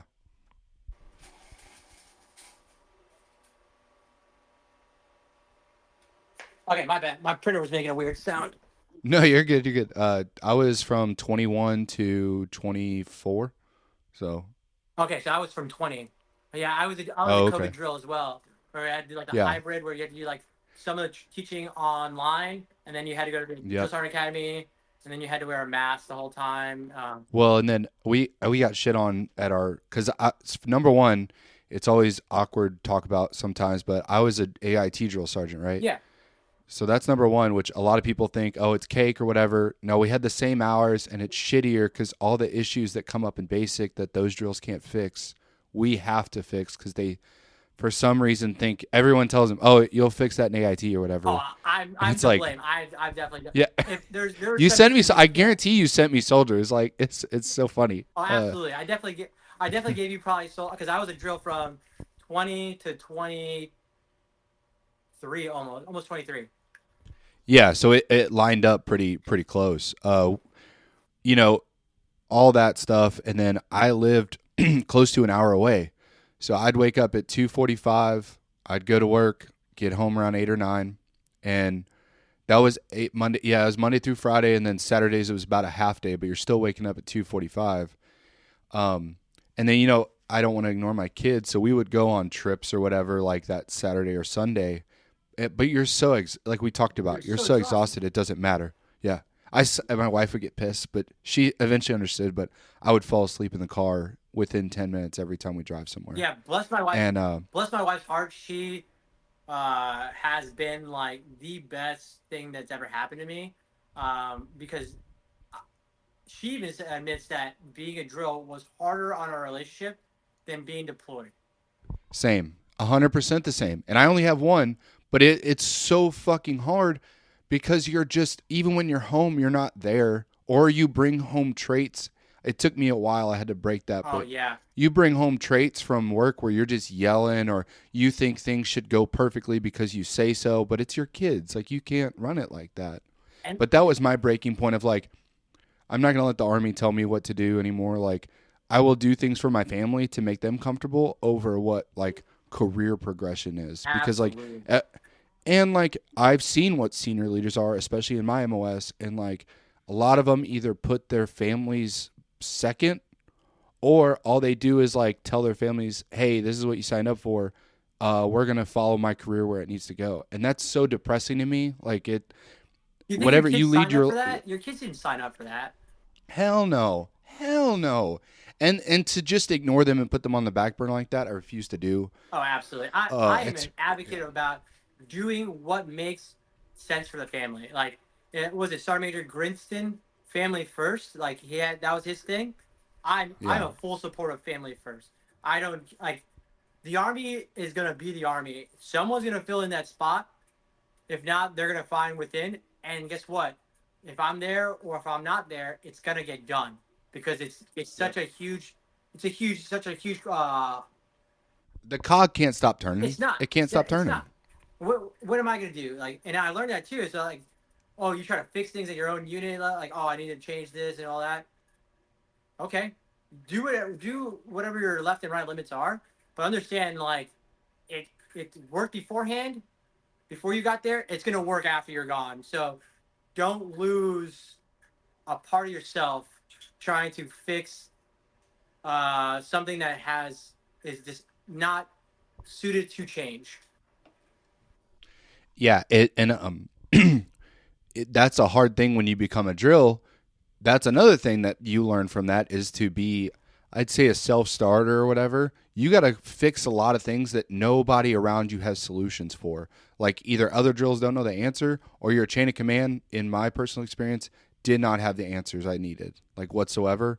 So you got to reach out and just figure out Especially shit. you But went during COVID. No one yes, had answers for that, and then they you're called us looked down JKO upon, drills. and then you're It looked was down upon crazy. as a drill Yeah, because you're a COVID drill instead of just right. a pre-COVID drill. It was like, oh, this is how we used to do it, or you were a drill before, or you were a drill during first 100 yards or whatever, and not the shark attack. So you have a different mentality, blah, blah, blah. It's like, hey, man, like, it's not my choice. It's the higher than me made these choices for us to do, not me. Like, it, being a drill in the time frame that we were drills, like, it was no man's land because no one had the right answers. And if you made an answer or you came up with a solution, and God forbid 6, 8 months down the road, it was the wrong choice, you're getting hemmed up, not everyone else. Like, oh, Sergeant Tech, just Sergeant Tech said we need to do this. While we have to wear masks and stuff. It's like all that whole time frame and a whole time period. I just wish it was a race. None of it made sense. You're rucking next to each other. Put your masks in your pockets. We're stopping. Put your masks on. You're on trans, put your mask on. Everybody has to have their mask on or we're getting kicked off the bus. Like what What? are we talking about? And it wasn't even for the students because the students are all together. It was for the old civilian dude there. Yeah. Like, okay, like then pick out the cadre. There were so much cadre that could have been doing the bus stuff. Oh yeah. We Outsourced that told for him what? we asked for bus. We were like, "Hey, send us the bus driver course. We'll drive and get a bus from T or whatever, TMC or whatever. We'll drive our own buses." And they're just like, we can't do that." I'm like, Why? "How can we not sign for a bus? We're the army." Like I've We have seen our the own parking lot. course. They We have have our them. own course. We have the buses Yes. allocated to the battalions and to the units, we need to hire this overpaid civilian to do a bus driver. Like I never. Yeah. If Elon Musk wants a good way to get rid of a chunk, a huge chunk of every military post budget, fire all the bus drivers for the military. You don't need it on trade off because you have immense amount of cadre. Like I'm only going to speak from Fort Jackson because I from experience. No, it's probably similar though. So at Jackson, you have all these cadre dudes that are literally working 1 to 2 days, maybe 3 days a week on ranges. They're allocated to certain ranges. These ranges are only open on X amount of days. And commanders and all that stuff, they don't want to work on weekends, so neither do they. They don't work on weekends. So Monday through Friday, basically like 9 to 5 for these cadre dudes, right? They are off half the time anyway because if they're not, let's say if they were the cadre for the the graduation standard cadre, that's all they're doing. They're all their task guys to do that, and that's usually on the same day every week for a different cycle. So it's usually a Thursday or Friday. Thursday with a Friday makeup. So 2 days, 4 days of the week, they're not doing much. They could be bus drivers like half that time. Uh, and I can't. The army response would be, well, it's an insurance or a liability issue. Don't make it a liability issue. You have them Yeah. certified as bus drivers the same way you would certify the civilians. Yeah. And don't make I. drills do it. I I. would not. I No.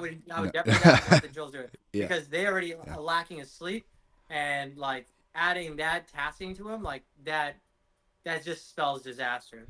There's other ways to figure this shit out, though. You could even make a support company that does shit. Like, there's a billion ways to cut the cheese on this, but like, it definitely is overdone by the civilian thing. I just saw that the DoD thing with Doge, they were planning on firing. I think they reversed it now, but it was like 8,000 or 80,000. I think it's I think 8,000 it was VA 80,000. employees, right? 80,000. 80,000. Okay, but me and you both know that while that sounds erratic, there are probably some of those dudes that need to go. Just in the VA, in the military health system, in the army in general, probably. Like, all these jobs, there are some, like, trim the fat Oh, areas. absolutely. And like, look at what is it, the CST areas, like those huge, like at Carson, you have the simulator area, that brand new building they had with this Oh, yeah. simulator. How many civilians are there? And then all these other offices are not being utilized, and you're not going to use it. You majority of the units there not going to use it, and it's underutilized to a point where they're going to the companies. Hey, do you want to schedule this kind of training? How about we just minimize your work staff? Because these dudes are easily making $100,000 to $150,000 a person there. You have one secretary, then you have three maybe subject matter experts for the basic stuff that's there. That's it. And you cut all that fat. And like I've talked to friends of mine that are like at the VA hospitals at like Fort Bragg, and like they're she's my it's my squad leader's wife, my first team leader's wife, and we're still great friends. She works for the VA at Fort Bragg in the hospital over there, and there's so much. She's like, I'm glad. I'll get fired. I don't care because my job is like a filler job. These jobs they're there like there's a lot of people that they're not doing what they're supposed to be doing, or they're so underutilized that it's the cost of them having there. It doesn't benefit anyone. And then there's It, jobs that we could do ourselves, like a support company, the buses, range cadre, range like fixing the ranges. Okay, I understand fixing the ranges, but cadre for the ranges that could be on us. Like, um, what else? At the BCT level, like you have all these civilians that don't know what they're doing because things keep changing so much. Mhm. You and then you have the introduction of officers at the BCT level because Why? Yeah, Why? that do nothing. That the PLs or whatever, they do nothing. They do some of the paperwork to help you, which is nice, but at the end of the day, you can do it yourself. Like I don't. They're not getting that drill sergeant pay, so they don't have to be there on the weekends, right? And these are things I've heard from like my company commander. I'm not coming in on a weekend for a range because I don't get paid an extra $300. Sir, you're a captain. You're a damn captain. I'm a staff sergeant at the time. I'm gonna be here, and you're telling me because I get paid $300 extra that I'm going. I like you are exempt from this. You make like a grand and a half more than I do, and you're like it was an 82nd captain, and he says this to me, and I said, "Sir, if we were back in the 82nd, and the battalion commander goes up to you, he's like, hey, we got this range opened up on Saturday. Your guys need to finish certifying all that stuff." You're gonna tell him negative, sir. I am not working on Saturday. He's gonna tell you, yes, you are not working on Saturday. You will not be working under me at all ever again. Here's your Gomar. But on the trail, it's just like, nah, I don't get paid that extra money, so I'm not doing that stuff. And Well, because there's no oversight. There's no oversight at like the battalions barely pay attention because there's so much shit going on, and they don't want to deal with it. And then the brigade is so detached because they're trying to watch what numbers. At Leonardwood. Well, at Leonardwood, it's what 148, 248, 310, 210, 84th, and 58 trans. That's well, not 58 trans. That's 5 battalions of BCTs essentially. One of them is AIT, but either way, hundreds, thousands of soldiers every day, hundreds of cadre and drill sergeants. Like they're not coming down to check, which I wish they would sometimes, and I think they're getting better about it. But god damn, like have some accountability on the support side as opposed to just nailing drill sergeants. Yeah, because the justification was we're introducing officers to the BCT world so that the trainees can see what officer notice and all. These kids could care less.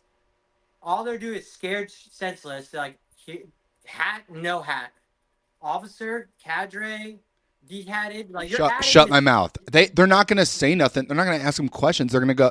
Every drill's gonna go. Shut your fucking mouth near them. Yeah, Like do not talk to no, them. no, and then like, well, they're trying to learn the basics, and you're trying to throw in like, oh, when this guy comes out with his camouflage 2 black stripes on his chest that's only this big, if you see that, you gotta call him to the position of attention.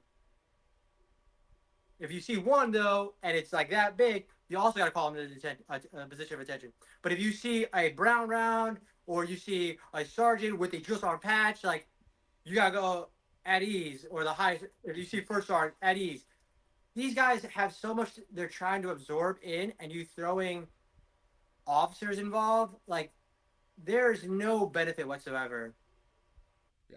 to that. And like it, and I would remove them this second. If I had the opportunity, I would remove them. Put them in their logistics. Put them in logistics. Put them in S1. Stop. Uh, Lower the amount of manning that you have for your staff on the BCT level by empowering your junior officers to do it, because that's what they're getting paid the big bucks for, not to not oversight of like, oh, I was a PL for a platoon. Okay, great, you're doing the paperwork. It takes you 2 or 3 months to train up to understand the paperwork. By that time, 6 month mark, you're probably gonna go an XO position, right? Because your career path can't change, even though you're a butter bar. You're going to be O2, and then you need your PL time for not certain MOSs or certain. Yeah, you don't need traditional line time. Then you're to go to your staff time. So you could be butter bar to captain all in the same BCT side. And what have you done on nothing like of your job of like, hey, I am signal or 42 alpha like S1 and stuff like You haven't done nothing you're though. It doesn't. It's immaterial at that point. It doesn't matter. and it's just like such a waste because I don't know about you guys, but we had a civilian already to do it. I wish. No, Yes, we were we like had. one of the only ones that didn't have a civilian that were in our ops. We kept getting fucking E5s that Perfect. that's a whole nother thing, right?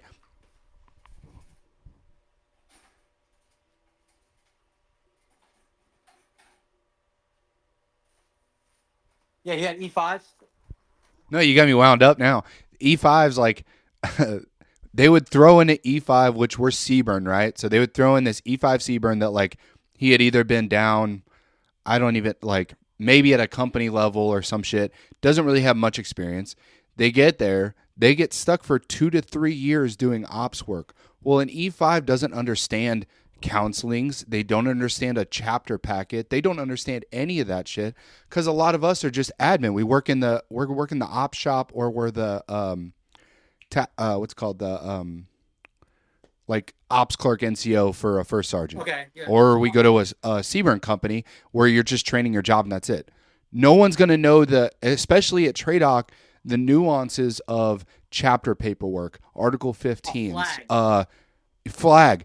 flag, fixing orders, fixing MACP, EFMP. We're submitting paperwork, and then they go, which like I like my ops clerks, like they were good dudes, but they don't understand it, and I don't knock them for And it's that not because part of like the. It's not part of the realm of like of what their job no, is. I became a drill at 6 years. I started the trail time at my 6 year mark.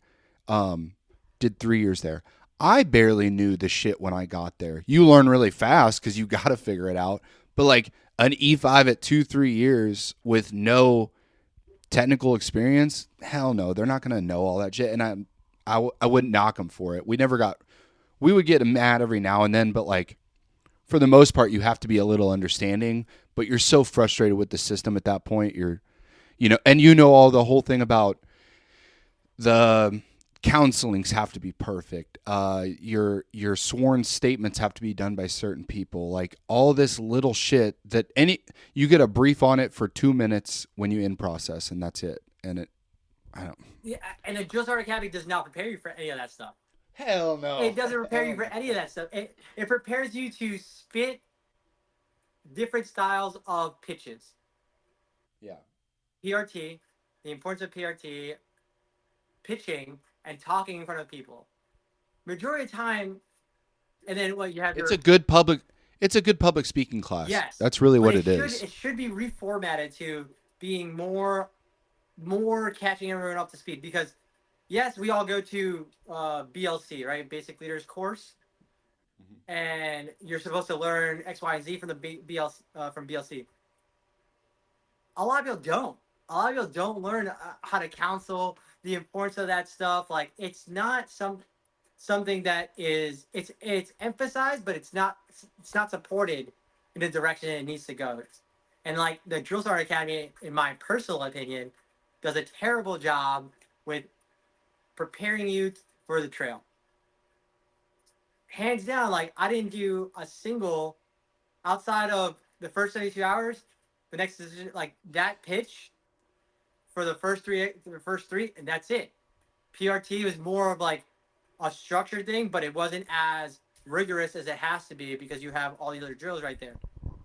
Like, I want to know your thoughts on it because like my first 6 months of drill being a drill was drinking from a fire hose from these guys that my drills that were there had already been there for 2 years. There were three of them on their third year, so they were already pretty crusty, and they were older. Not they were older in age, but they were also like they were at their 10 year marks or whatever. And me and another drill were so young, and they like that stuff. The 6 month we were just drinking from a fire hose, getting told we were wrong, trying to figure this shit out. So we're crusty at that point. And then you got the year in between that where they were leaving, so we kind of took on the role of the leadership. And this is after COVID, so there weren't a lot of drills. I don't know if you saw that too, but the numbers kind of dwindled down for us. yeah, Where but the we didn't requirement have, went up by one per company. yeah, which they didn't follow. Regardless. Like we never met what the ratio was supposed to be. Yeah, Because for us, it was 2 drills per class for 120 soldiers. So like yeah, it's a lot to take on. Sometimes we had 3, but half the time the third drill sucked. So like and it was hit or miss. when are they going to do anything for career progression? We asked that. We kept saying we don't have time for college or going to schools that MRT or EO or whatever. We can't go to any school because we're too busy always with the privates. Because for us, you got to do PT. You have 30, 40 minutes to change and eat breakfast. Then you go train or you go to their training sites. And then when they get back, it's question, question, question. Then you go home. And then you got FTXs. You got stupid training. You got to run people to appointments all the time. I mean, all this stuff. And it was that year though, you're really learning it and you're building your rapport and you become the drill you're supposed to be, right? Like your personality becomes that drill, and whether it's good or bad, it's there.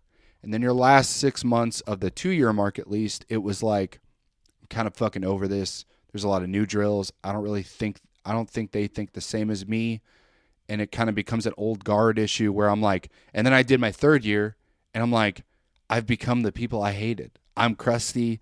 I'm getting pissed off. Shit's changing all the time. And I imagine it's still happening. Did you kind of go through a similar experience, or was yeah, it? no, absolutely. Like, so I had drills that were prior to COVID, and then we were the COVID drills, the brand new COVID drills. And because I was KD complete or my E6 and I was promotable, right? Like, they're like, oh, you're gonna be a senior drill sergeant as soon as possible. I was like, again, going back to like how humble I am, like if I don't know it, I'm gonna not. I was like, why would you give me this position when you have a dude who's been here for 2 years, who you're telling him to train me up for his the position that he's at right now? He can take it. I can learn from him, and then fast forward, I'll just take a different platoon. It's none of this matters to me. I'm on 11 Bravo. It doesn't. None of it matters career wise. Like I am still doing, and people have like different opinions on this, but every 9 weeks I'm being a platoon sergeant to 100, almost it was 120 to 160 brand new civilians go become military service members, soldiers. None of that counts for my platoon sergeant time. But I am doing the things that you're saying. I have to do all that stuff with the help of a civilian, the other drills. Why would I take that guy's position and try to drink from a fire hose if this dude's already doing it, excelling at it? Why can't I just work under him? It's like, well, because you have more time in service than he does. Who cares? And then Who that, cares? It's a job. It's completely different from regular Army. yeah, Let them do the job. yeah. I was like, oh no, you need to square yourself away and learn this. I was like, no, I don't. It's like I could just be a piece of shit, and like, no, I don't. But I'm like, I'm going to learn from him. He can still be in charge of me. It's no changes. I am just learning the position and still like implementing myself. Like I respect him because he's been in the position for 2 years. He's earned that position, and you want me because I've come in with a KD complete time and I'm gonna get promoted soon. Like, no, like it's dumb. It's dumb. Like he runs a great ship. Like why can't I just be under him? He's like, well, because you're gonna be a higher rank than he is. So who gives a shit? Like that. It doesn't, especially in the drill side world. It doesn't really matter. Um, No. but I had a similar experience with I was finishing up my 2nd year going into my 3rd year, and we were all staff sergeants, but at the AIT there's only one senior drill sergeant for the company yeah, because they kind of just make sure each class is going good because they overshadow each other. And new E7 came in, and she was like brand new drill, and they were like, she's going to become the senior now. And I'm like, okay, I'm not trying to like at a certain point you have to start saying, you're like, I'm not trying to shit on her. I know this shit better though. Like I'm not trying to railroad her. You're going to have issues with people like her understanding what's happening.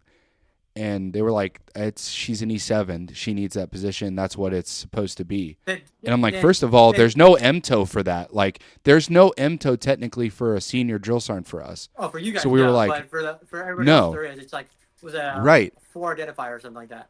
but even for even more reason, like that's not an M toad slot. You Just don't need to and have it her doesn't as really that. matter. You could just write it in her And NCOER. That's it. right, and it sucks because I really at first she got there too, and I was pretty animalistic about it because I'm like, I've oh my heard. god, like I don't want to have to keep going through this. But she was really good. We became friends and stuff, and she was a very good drill. But even she was like, this is so much shit going on. I don't know where to fucking focus. And I'm like, yeah, that's the job. Like it sucks. You learn how to eventually prioritize, but god damn, I really hate that whole senior drill sergeant thing though, where they really focus on the rank now. It's It's asinine. dumb. It's dumb. The other things that I saw is like if you correct like not all MOSs are created equally. So even in my own MOS, like 11 Bravos and everything, there's pieces of shit in there. Like Yeah. again, don't want to sound pretentious, but like I will go by doctrine. Like it, the advice I got when I became a drill is like doctrine works both ways. So learn doctrine. You won't be wrong. So you always have a battle buddy. Learn doctrine. You can't go wrong. Yeah. I had another. And I'm always willing to like learn. I won't take the main position seat or take the like put myself up there like oh I'll learn through freaking force. No, if someone's doing the job, I'm gonna learn through them. Freaking shadow them while being humble enough to know like yeah, I outrank them, but I'm under them. Not that's not outside the realm of like what I would traditionally do. Like that's just how I am.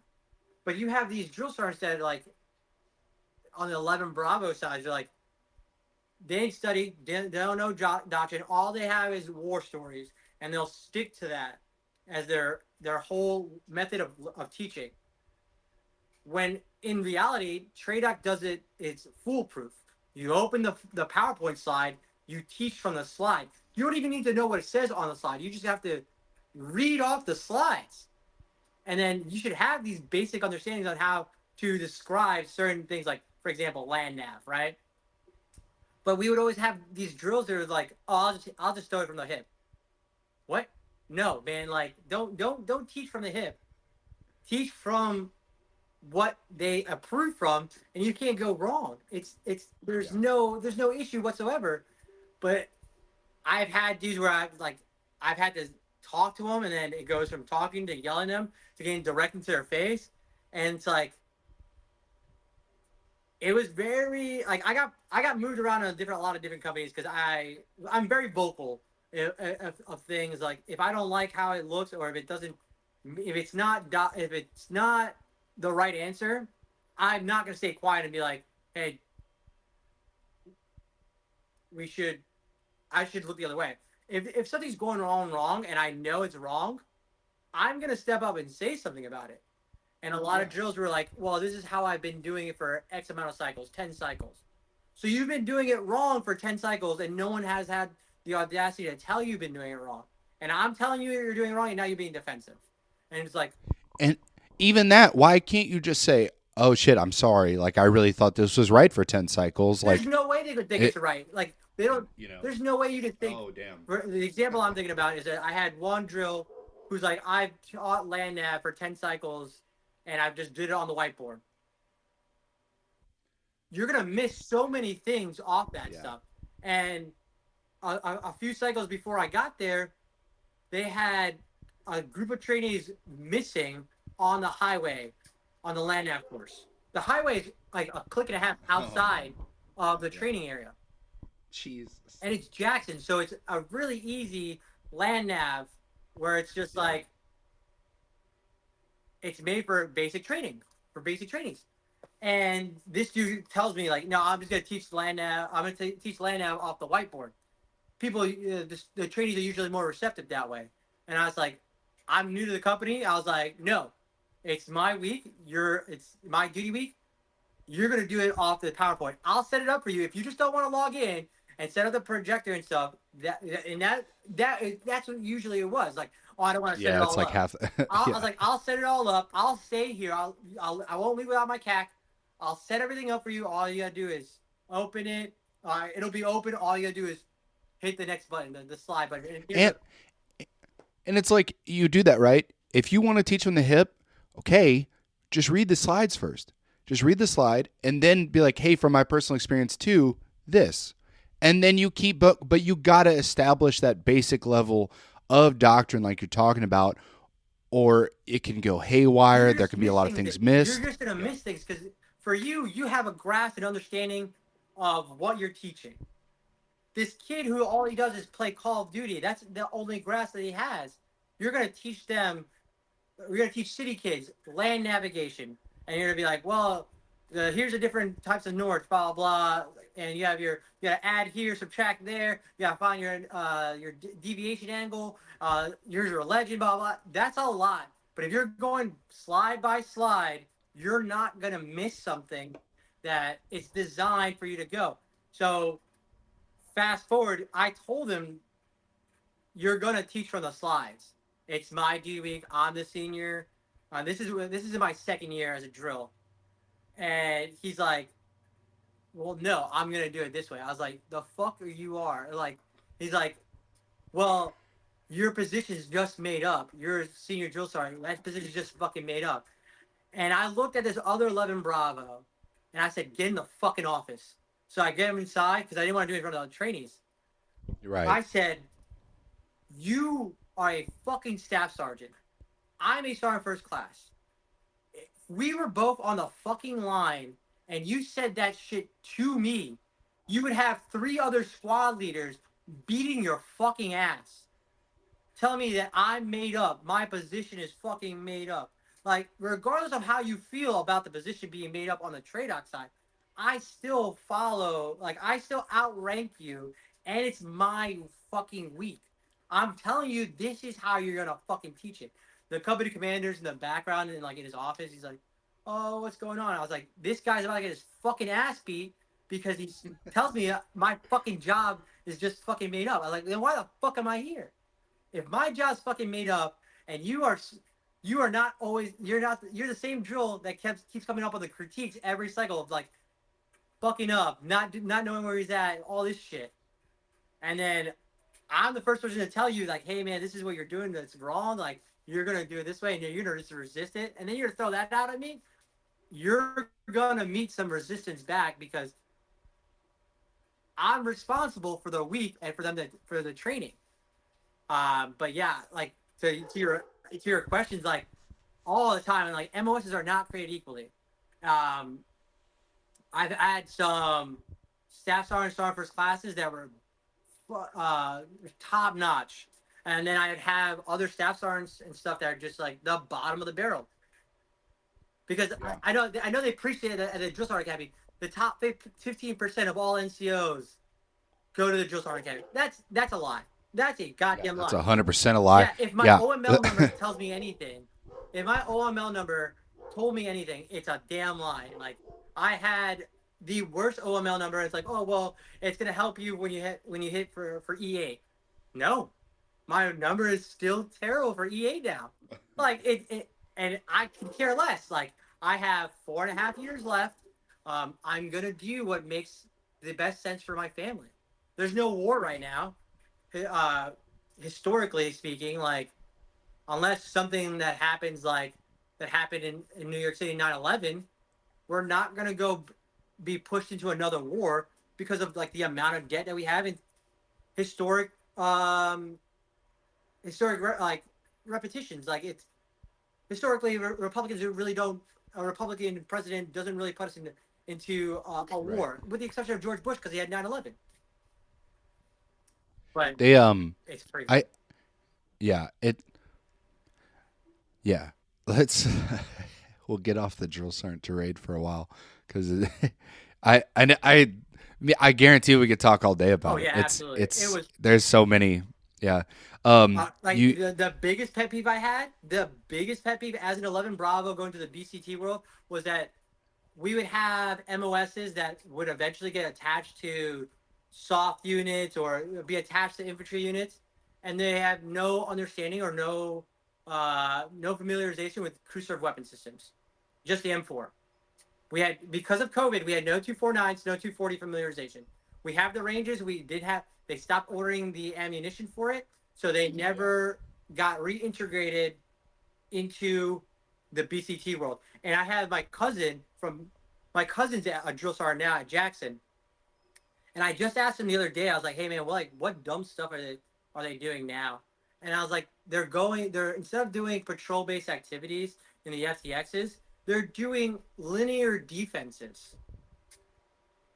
And like I was like, I'm a Ranger School instructor.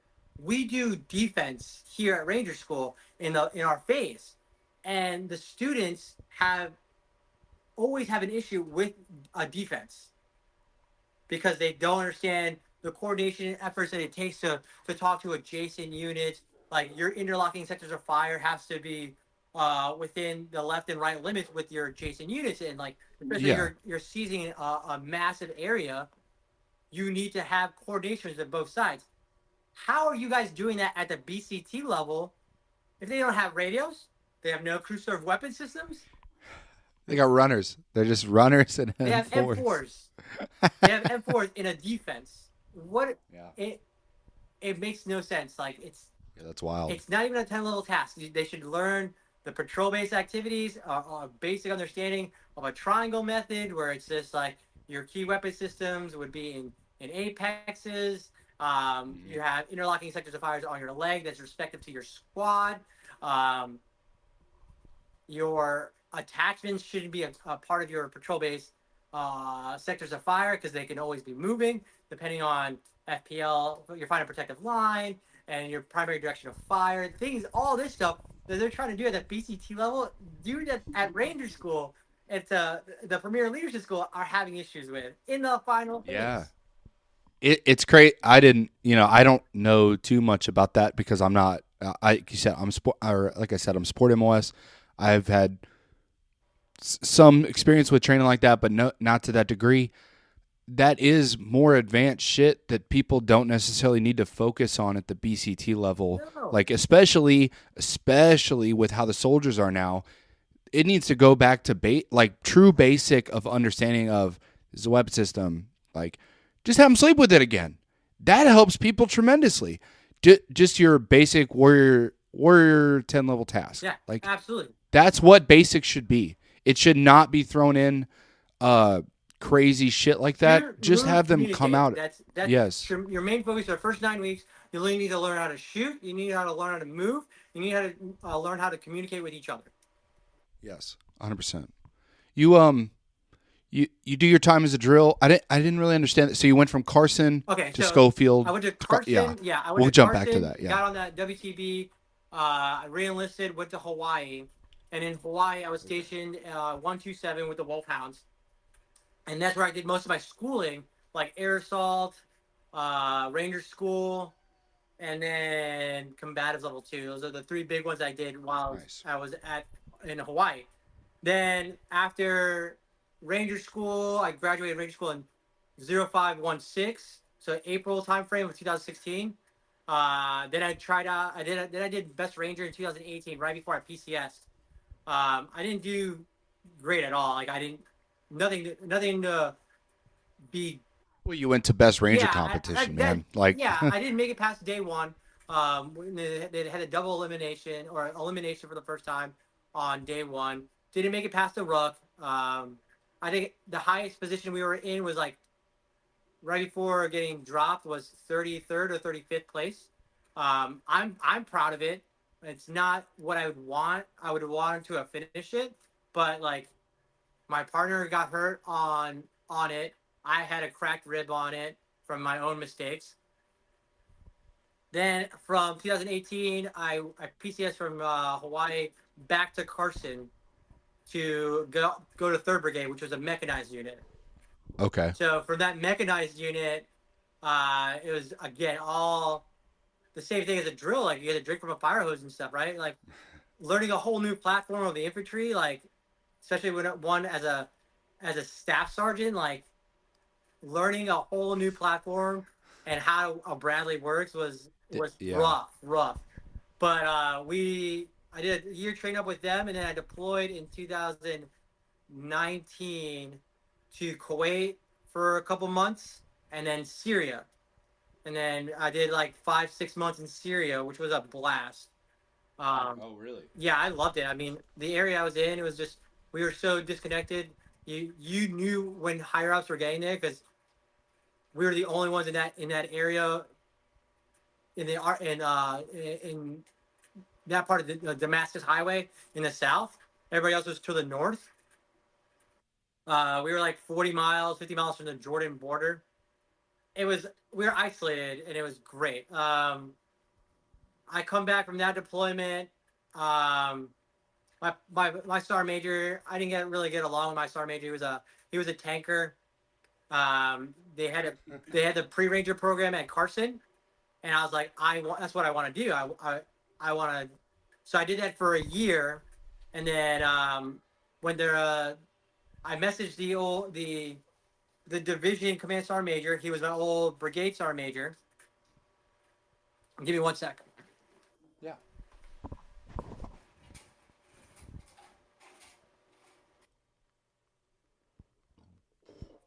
Okay, yeah. So he was my brigade command sergeant major. Became the division sergeant major for from Hawaii to Carson. He became the division command sergeant major.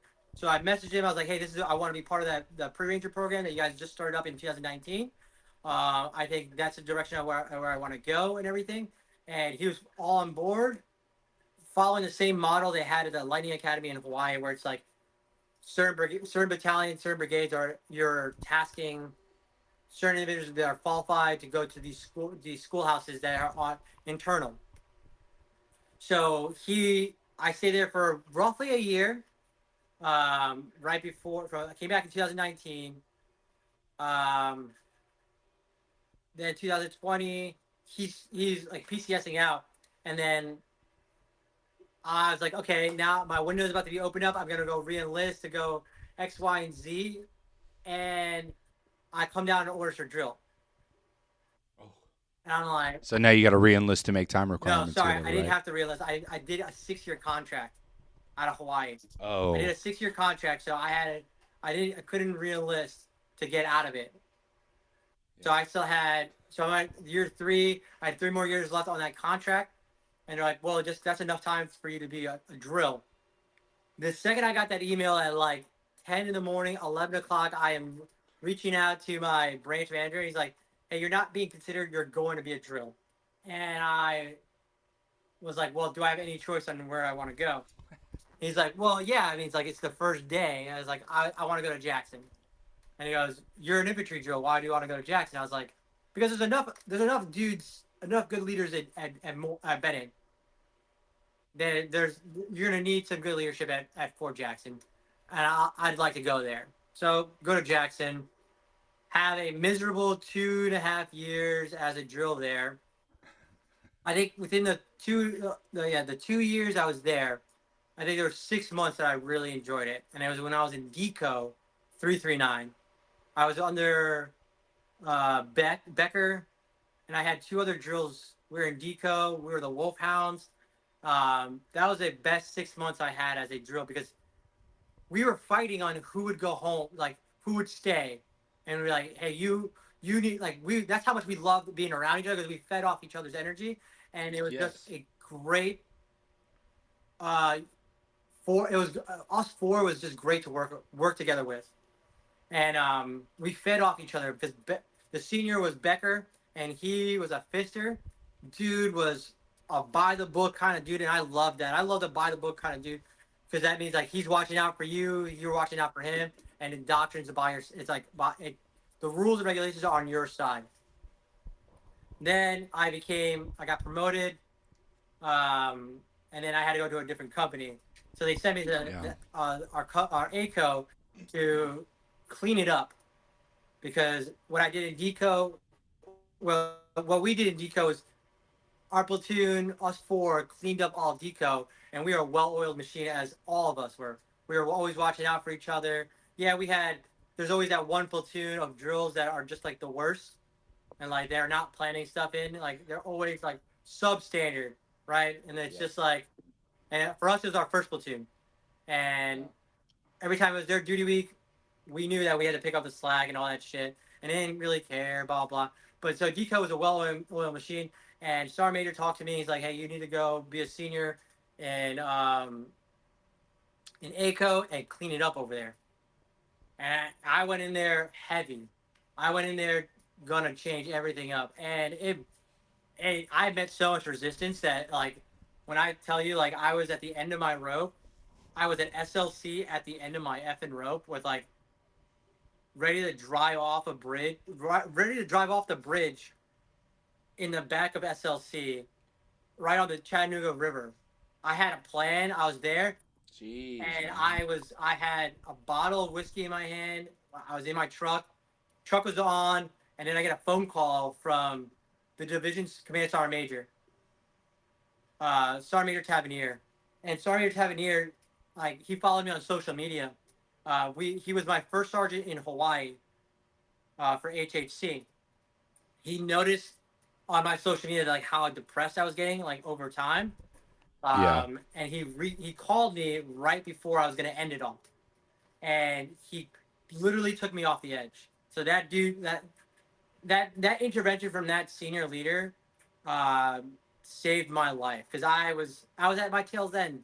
Like I reached out, a little backstory on it. Like my promotion got deferred, and then it got from E6 to E7. My OML number got skipped for some reason. The reason was I did Best Ranger.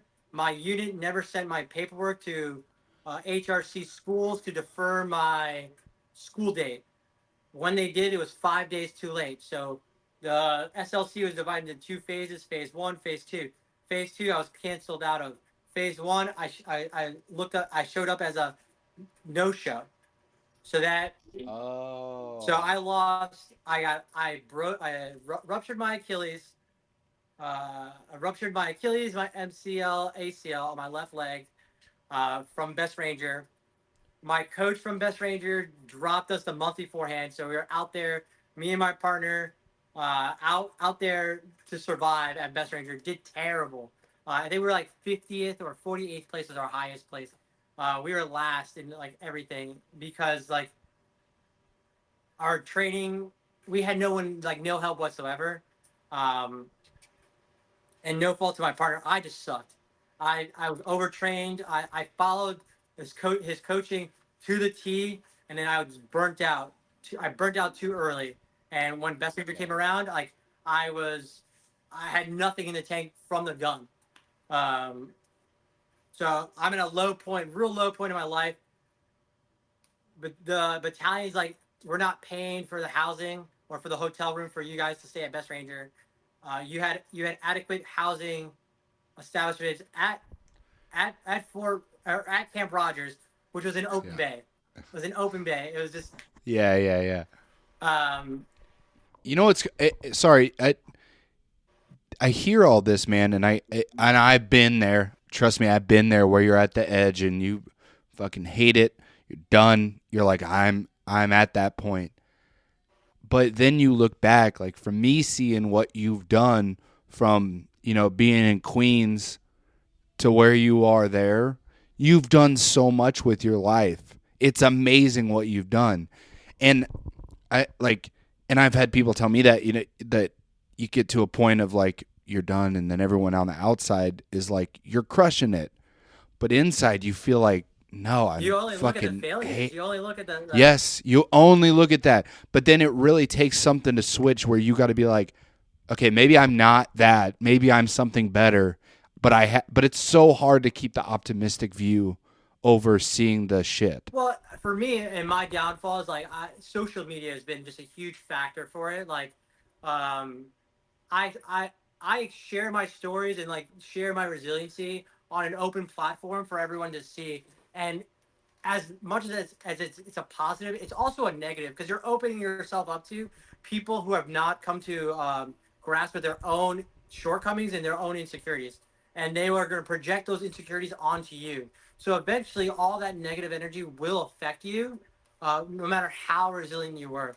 And for me, is like yes, I accomplished all these things, and I was super pumped for all of it, but it was a series of events that just kept bringing me lower and lower and lower. And then social media on top of that was just like the imposter syndrome that you feel like I am not all this that I people tell me I am, you get this imposter syndrome, like where no, that's not me. Like I'm just a turd, blah blah. But for me, like Where I came back from the, I was going to SLC, and I reached out. My deferment didn't get involved. My OML number got skipped, so I should have gotten promoted at SLC. On top of that, bonuses. It was the last time 11 Bravos have had a bonus, a reenlistment bonus. I had $11,000 reenlistment bonus oh thrown out the damn. window because Oh, so come on. $11,000. My unit's like, hey, we're not paying for you to go to Best Ranger because you had adequate. Even though I showed them the regulations and everything, my partner was a captain. There's no way a Well, the whole captain. GTC thing is like figuring out all that the DTS stuff. I want to real quick Yeah. before I want to hear the end of the story. I got to take a quick break. Okay. We'll get right back into this, okay? Okay. Okay. Sorry, man. Yeah. I have to piss again because it's been an hour. Yeah. We've been talking Yeah. for a while. Are you doing okay though? No, absolutely, yeah. Yeah, Oh, I got good. Okay, another. I'll I be got right back. another half an hour, and then I have to get ready for my run. We're about to have a Sean Ryan episode, man. This I didn't know. I didn't know how comfortable you'd be talking about stuff, but you got a story, man. Yeah, I'm very very open about um about opening. I mean, that's due to the therapy that I went through, like at WTB, like going to learning how to communicate, and I think that's one of the biggest things I learned was like that's made my marriage so it making it work. You know what I'm saying? Was me being able to articulate the emotions that I'm feeling in a way that I can explain to another person. It's the And same for me and her. Dude, because I didn't want to talk about shit as a drill. That really was my peak. I was pretty sheltered coming back from deployment, but I was at group, so I was still kind of chill. Then I wasn't bad, but then that kind of put me over the edge, and we went and talked to people. Like I went and got help, and the biggest thing I learned is like number one, you apologize for shit. Like, don't ever just harbor shit. You either say it or you say that they're feeling, they're making you feel that way and we need to figure something out. yeah, no, And, absolutely. or just, yeah, or you being like, I'm frustrated because this is happening, this is happening. And I'm not perfect at it still by no means, but it definitely is something that it's a major tool that I think a lot of the Army ignores. Like, No, it's absolutely like it's like, hey, man up, or just like, hey, put that on the back burner. Like I don't know. Well, I watched something where it was like the army doesn't teach you how to deal with your issues, just how to put it in the back burner and not think about it because the mission has to come first. And then when there's no mission, all these issues come out, and then how do you address them? Like, hey, especially on the drill sergeant side, it was you've mentioned it. Like it was rough because you had to turn on a switch to be a drill, and then turn it off when you get home. Turn it on when you're a drill, and sometimes that switch, you overuse it so much that it's on and you can't turn it off. And I mhm. saw that with how I was acting towards my kids, and that was a big issue that I was happy that we addressed, me and my wife, through like behavioral health and therapy. Yeah, yeah, what we'll keep it going because I'll probably include all that because that's really good Uh-huh. stuff to talk about. But um, you're talking about you're over the line. You got. They're not even going to cover Best Ranger, which is insane to me. I don't even get how they justify that. But Well, you're going through all this. so Yeah, in the welcome package that you get, that gets it's usually like the welcome package from ARTB get pushed out weeks ago, like weeks prior to the Best Ranger, or almost months prior. And in there, they're like, hey, you can have housing and all that stuff. You can get the Abrams Hall, right? A lot of units like to go to Fort Benning 29 days prior, because at 30 days or anything over 30 days, your acclimate or whatever. Well, over 30 days, it's the pay, right? yeah, the pay changes from Yeah. one standard to another, and it's a big jump down. So a lot of units like to show up there 29 days prior and acclimate, get in some awesome training that's on the area, and then you have your pre-week and all that. But being at Jackson, they didn't want to do any of that stuff, and I I pushed it to my coach, and my coach he would push back. He's like, "Hey, they're gonna pay for this, but they won't pay for that." And then I was just like, "Okay, it doesn't make sense on why they wouldn't pay for this, blah blah." But as long as they're paying for the housing, and we get to sleep, we had good couple of nights of sleep before the competition. That'd be great. You know what I'm saying? And then last second, he's like, "Well, there's no funding for this. Like, what do you mean there's no funding? Like, we're trade off. There's tons of funding. It's like you could like you could find all that stuff."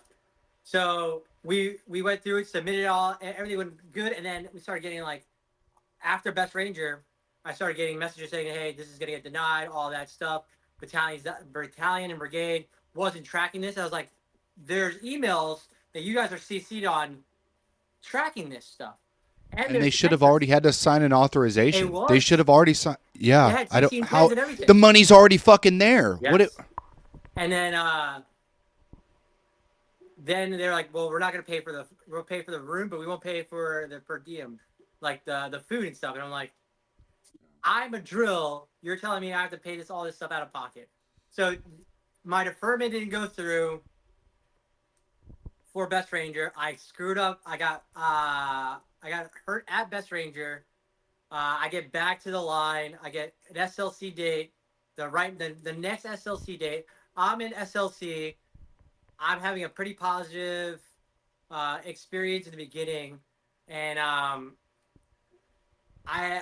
fourth overall in my whole class, and then I fail um, vehicle ID by one or two vehicles, right? And I'm a light infantry dude coming from a mechanized unit, so like for a while there, I should know mechanized, like I should know vehicle identification and stuff, but like that was never my strong suit, especially on like the train up for like or table one, table two, the testing portion. That was definitely not my strong suit. So that week, or I made a fucking TikTok, and then this about getting a 97 or 96 or 98 average in the class, being fourth overall, and not being on commandant's list. That video, one of the SLGs, one of the instructors saw it, and they put it in their group chat, and they started laughing about it. But that weekend, I just got drunk, and then as that was it, like everything was just coming down. Like I have nothing to show for the year. I I had no help whatsoever. Every time I reached out to my immediate leadership, they're like, "Okay, we'll fix it. We'll fix it. We'll fix it." Now I'm out 11 grand from a realistic bonus. I'm not gonna get anything, and I'm at the tail end of waiting out to reenlist.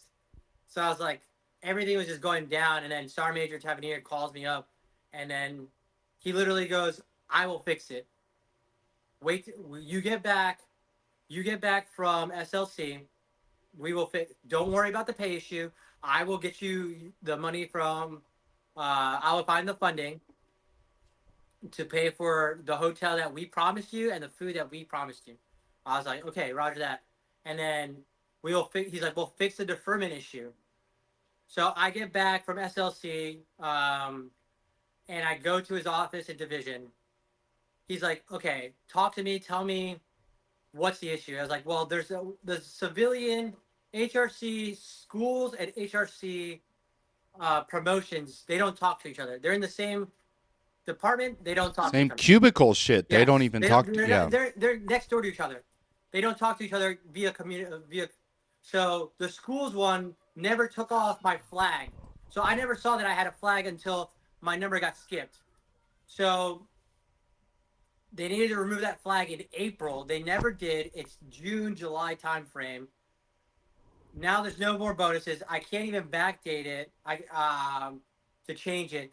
All this dude needed to do is unclick a box. I reached out to my sergeant major the second I figured this out. He's like, I gave him 2 weeks to help me out while I was at SLC. Didn't do anything. Then I went to the brigade sergeant major. Brigade sergeant major. I gave him 2 weeks. He even said, "Hey, everything should be fixed. I called him personally, got it all fixed, situated. If something happens, call me. Here's my cell phone number. Call me, and we'll get it fixed. August comes around, my number gets skipped again. I call him and I tell him, he's like, no, that's not what I told you. And I was like, so then I had a meeting with him, my battalion sergeant major, um, and I showed him. I printed out all the text messages between us, and like what I did, and then the guy who was sitting in for my sergeant major was E7, and like the I just went straight into explaining everything. No customs and courtesies. We're in a meeting, Yeah, and yeah. I went straight. I just started going through the whole thing, and he's like, "Stop right there." The sergeant first guy's like, "Stop right there. Are you not going to say sergeant major? You're not going to do any customs and courtesies? What the fuck is wrong with you?" So I Oh was my like, "Okay, God. this meeting has just gone. It's going in the wrong direction. I'm done here. Like I shut down." So I'm already at that low point. I get to Sergeant Major Tavernier's office at Division at Fort Jackson. 25 minutes, he fixes the fucking situation. 25 Jesus. fucking minutes. And 20 of those minutes was just explaining to him what was going on. And he goes, who Right. do I need to talk to? And I go, this civilian right here. He goes, spell his name. He types in the name on Microsoft Teams. He's like, oh, he's online right now. He face calls him. He goes, "Hey, I'm Command Sergeant Major Fort Jackson. I have this issue, blah blah." He's like, "Oh, okay, yeah, I'll fix it right now." He fixed it right then and there. So the next list comes out, I get promoted. So I'm already like four, 4 or 5 months behind my peers in E6, E7. Now the whole thing was like where you need to have X amount of time to keep the rank, and I'm at 12, 13 years in. Yeah, 13 years in. I'm like, do I want to do this? And then Yeah, yeah. I started doing college as a drill sergeant because when I was in DCO, I had a stellar fucking role model, drill sergeant Butler. She was a 42 series, but she was so squared away. Single mother. No, she was a yeah. I think she was a single mother, full time college student, a drill sergeant. She was doing it all. She was doing it all and putting us all to shame. So I started doing college when I saw like if she could do it, I could do it. So I started doing college then and there. So I already had my plan that I was going to get out of the army, and I was looking at what I was going to do afterwards. My buddy, who was a hiring manager for Locklead, he's like, "Hey man, I need you to get your freaking degree. Get your degree, and then we can start talking, and then I can try to hire you on." So I was like, "Okay, I'm gonna push my degree." Retention reaches out to me. It's like, hey, you need to reenlist. I was like, I don't need to do a goddamn thing. Like, what are you gonna do? What are you gonna offer me? He's like, well, we don't really have a budget to offer you anything. I was like, you need to do your marketplace. I do my marketplace. My branch manager reaches out and he goes, I can't offer you anything till you reenlist. I was like, I'm not reenlisting. He's like, well, you have a year left. You need it. Where are you gonna go afterwards? I was like, nowhere, man. Like, I'm too far in. I have to sign in def next one. And he goes, which one? What duty station do you want? And I was like, well, I'll get back to you. So I put in my OML or my Your list for the your marketplace. marketplace, yeah, the list, yeah. Yeah. So someone told me like, hey, put the one that you really want, fifth or sixth. So I put sixth RTB, fifth RTB. I was like, those are the two duty stations I would want to go. I want to go. I wanted to be a ranger instructor because that was what I was going to try to do before I came down to orders as a drill. And retention reaches out. He's like, you can't go from trade hawk to trade hawk. Like, you're gonna ruin your career. And I said, you guys ruined my career already. So this is the only thing I will reenlist for. Either you give me one of my top 10, or I'm not reenlisting. And they're That's like, a good way to play it. I mean, not play it, but like you worked that system because now it's hard as fuck to negotiate anything with marketplace because really they trick you into like, well, you have to reenlist or you're going to get marketplace. Whereas you did, I want this or I'm just not going to reenlist. You did it really well. That's and smart. it only came down to like timing and luck. Like it wasn't like a pre-planned thing or anything. It was just luck and timing. But my branch manager is like, well, it's not. It's really unheard of there's nothing for your MOS to go from TRADOC to TRADOC, to go from a broadening to another broadening assignment. I was like, well, that's what I want to do. Like, that's been the goal since like I got my tab in 2016. So I signed the paperwork. I reenlist, and I come down. I'm my current duty station. I've 6 RTV out in well, technically it's in Eglin, so but the Panhandle in Florida. So Yeah. right now, like, um, It's a good spot from what I hear. That's a really good duty station. it is. It's not. It's great. I mean, I can't even like. It's a great like I I had some growing pains because like coming off the trail to a lax Yeah. environment like this is like where all their senior leaders and stuff. It was a really hard transition because I was just so my walls are always so high up because I got screwed over from my crash. I got screwed over from the awards. Everything got downgraded. All Valis awards got taken off the table because uh, certain people didn't feel like I deserved that. Then I didn't deserve getting promoted to because no one helped me. And then it was like being a drill, not being like, I didn't even leave the trail with a PCS award. Like Damn. I did a lot Same, yeah. for It, the unit that I was there.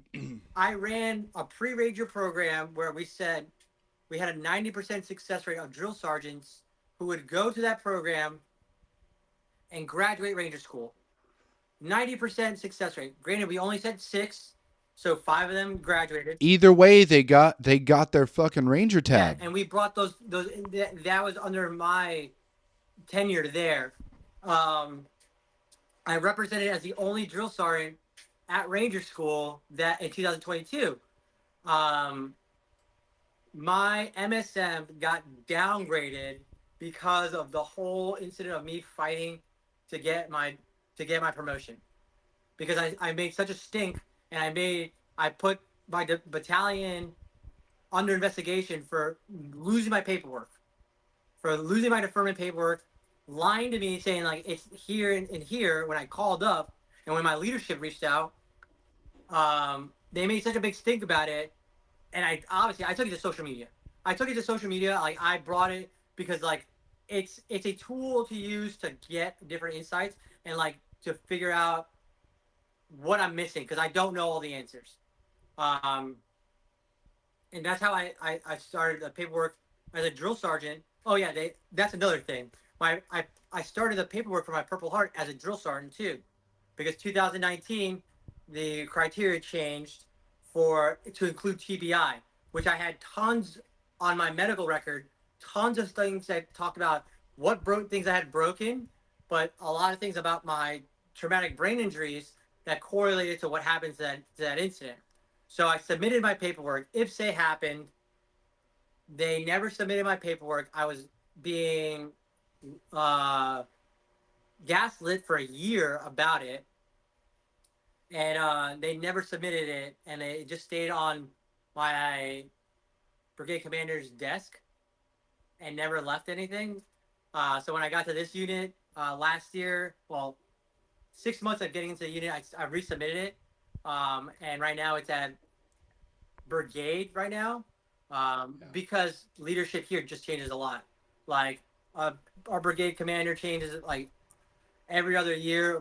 My BC is changing out every other year.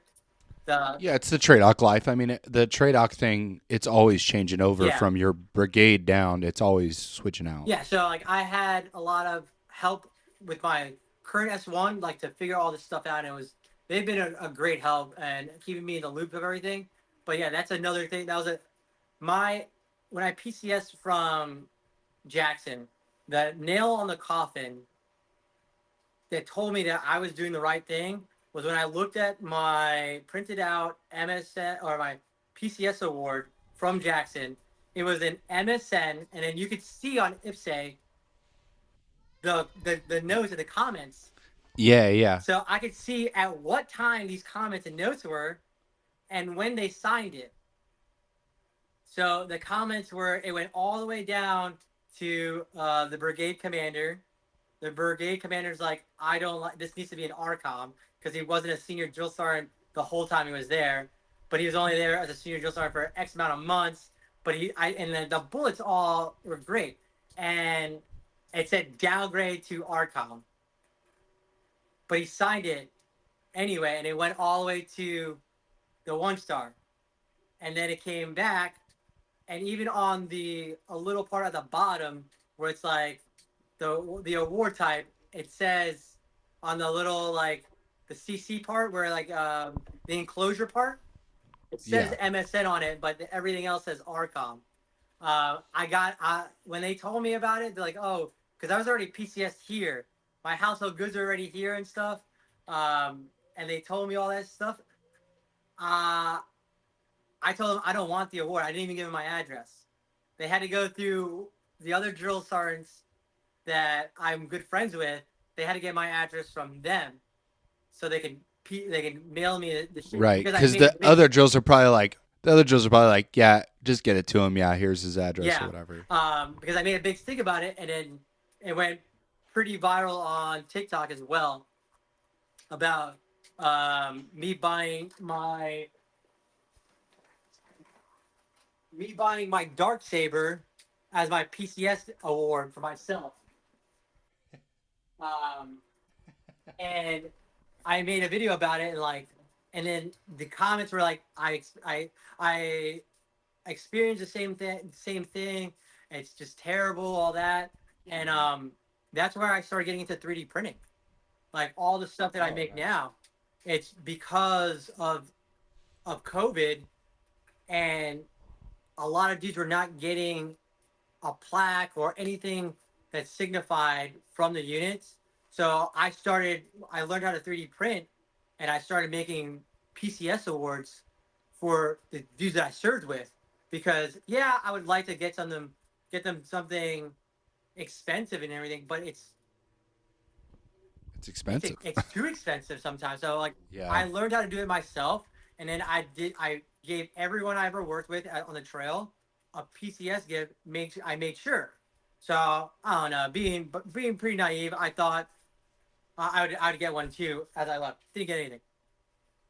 I got was a downgraded MSN to an RCOM as a farewell gift on top of everything, which was the nail in the coffin. Where it's like to me, it was like I did everything I could, and the opportunity to screw me over one last time, they took it, and I'm okay with it. Um, Now I'm in the mindset. I am I'm halfway through, less than halfway through my tenure here. I can I could probably retire out of here and doing a job that I really enjoy doing. Like I enjoy teaching tomorrow's leaders all the experience that I learned from the 3 deployments that I did, the experience that I went through, especially during that first and second deployment. And you ever watch the show Rescue Me? Yeah. Yeah. Okay, so in Dennis Leary, in the beginning, he's at the academy talking to the next class of graduates. He's talking about 9/11 and how he lost his cousin, blah blah. And Yeah. I relate with that series so much because I was there, I saw it. I had a lot of friends who lost family members who were from the firehouses down the block from us, uncles, fathers that got lost in 9/11 and everything. And at the end of that series, it comes full circle, and he's an instructor at the academy. Yes. And that's how Yes. I feel I could end my career the same way. A lot less racism, but the same way where it Yes. says an But instructor. no, I get it's a great show, but I totally get the whole like passing down those experiences to make the army better, and you have a purpose, a true purpose of making the organization better. And I That's have a great. golden opportunity to isolate that 1% of individuals who are the top of their organizations. Because to come to Ranger School, you need to be obviously physically fit, but you are a leader or soon to be leader. So you are going to lead individuals. And I have a saying when I tell everyone I go to class with, it's like, you will all eventually be leaders. You are going to be entrusted with the sons and daughters of America's mothers and fathers. The mothers and fathers of America are entrusting you, their kids, to lead. They deserve the best version of you. And the Ranger School offers that to them by giving you nothing and then cutting that nothing in half and telling you accomplish the mission. So you learn so much more about yourself in that aspect. And then I mean, I always like to relate to like David Goggins. You know how like David Goggins does talk about being a SEAL and stuff, but majority of the time it's talking about his experience at Ranger School and how that developed him as an individual.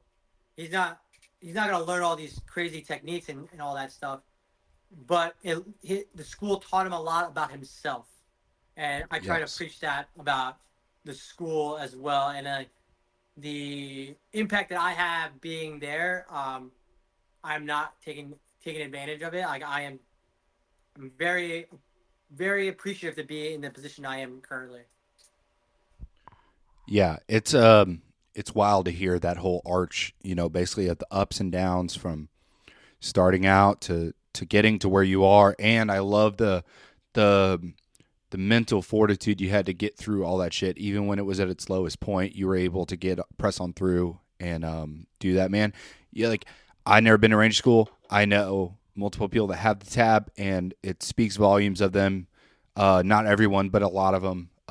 It shows in their work ethic, and I think you're going to create a good group of leaders. Yeah, I mean, there's Before gonna be we, some turds that are gonna get through. Like that's just the nature of well, the beast. yeah, but Like it's every school ever. That's yeah, every school in the army ever. Yeah. and but it's also isolated like isolated incidents that happen. Like I like I'll read sometimes like because um I'll read sometimes about like some of the posts I make about Ranger School and stuff, and it's like, well, I had X, Y, and Z dudes that are just freaking turds, and all this leadership that I had were this tab, they were turds, blah blah, and then I just like to reply with sometimes like maybe some internal reflection would be required.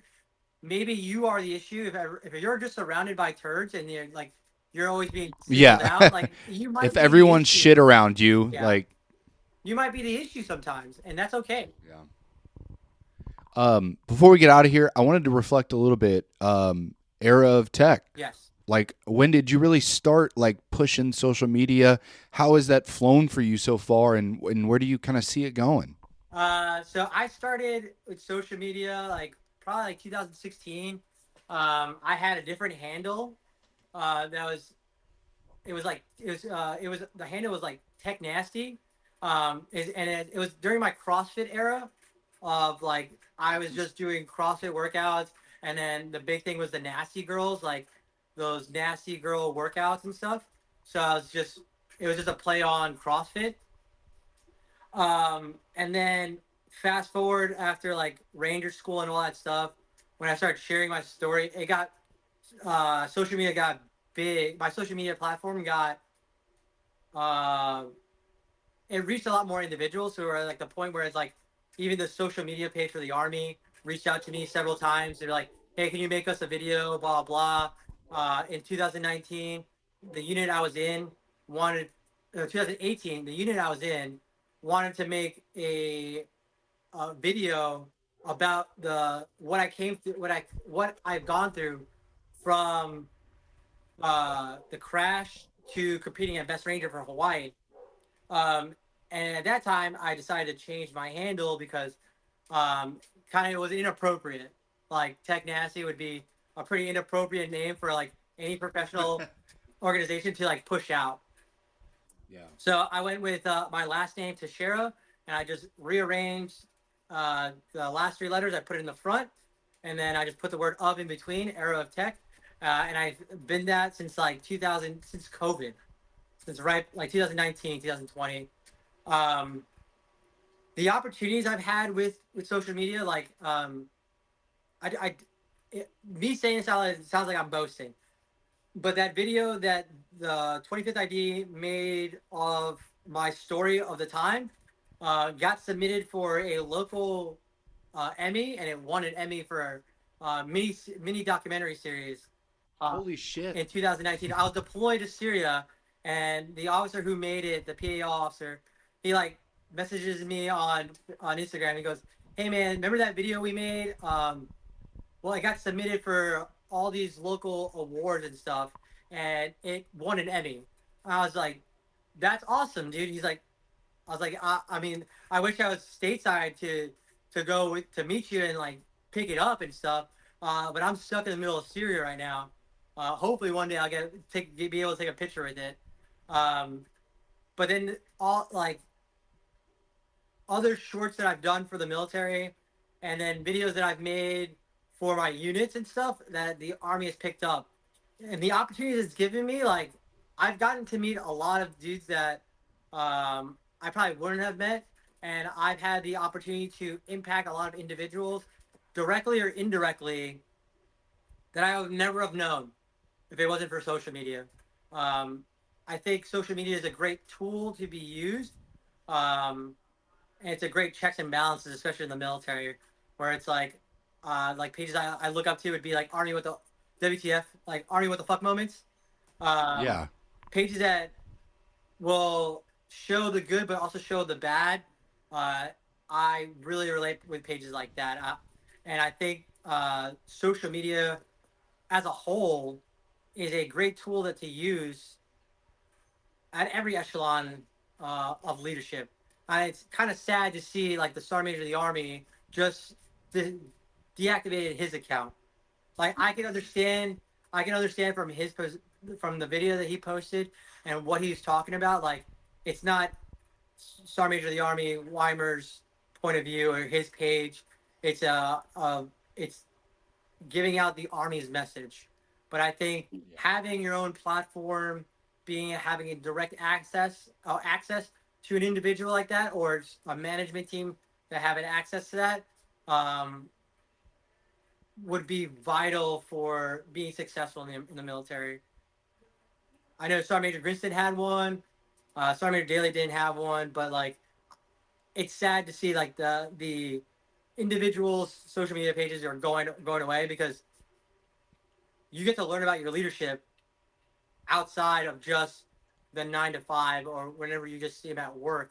Like a lot of people just automatically just tunnel everyone into like, oh, typical officer, stereotypical this, that, and the other.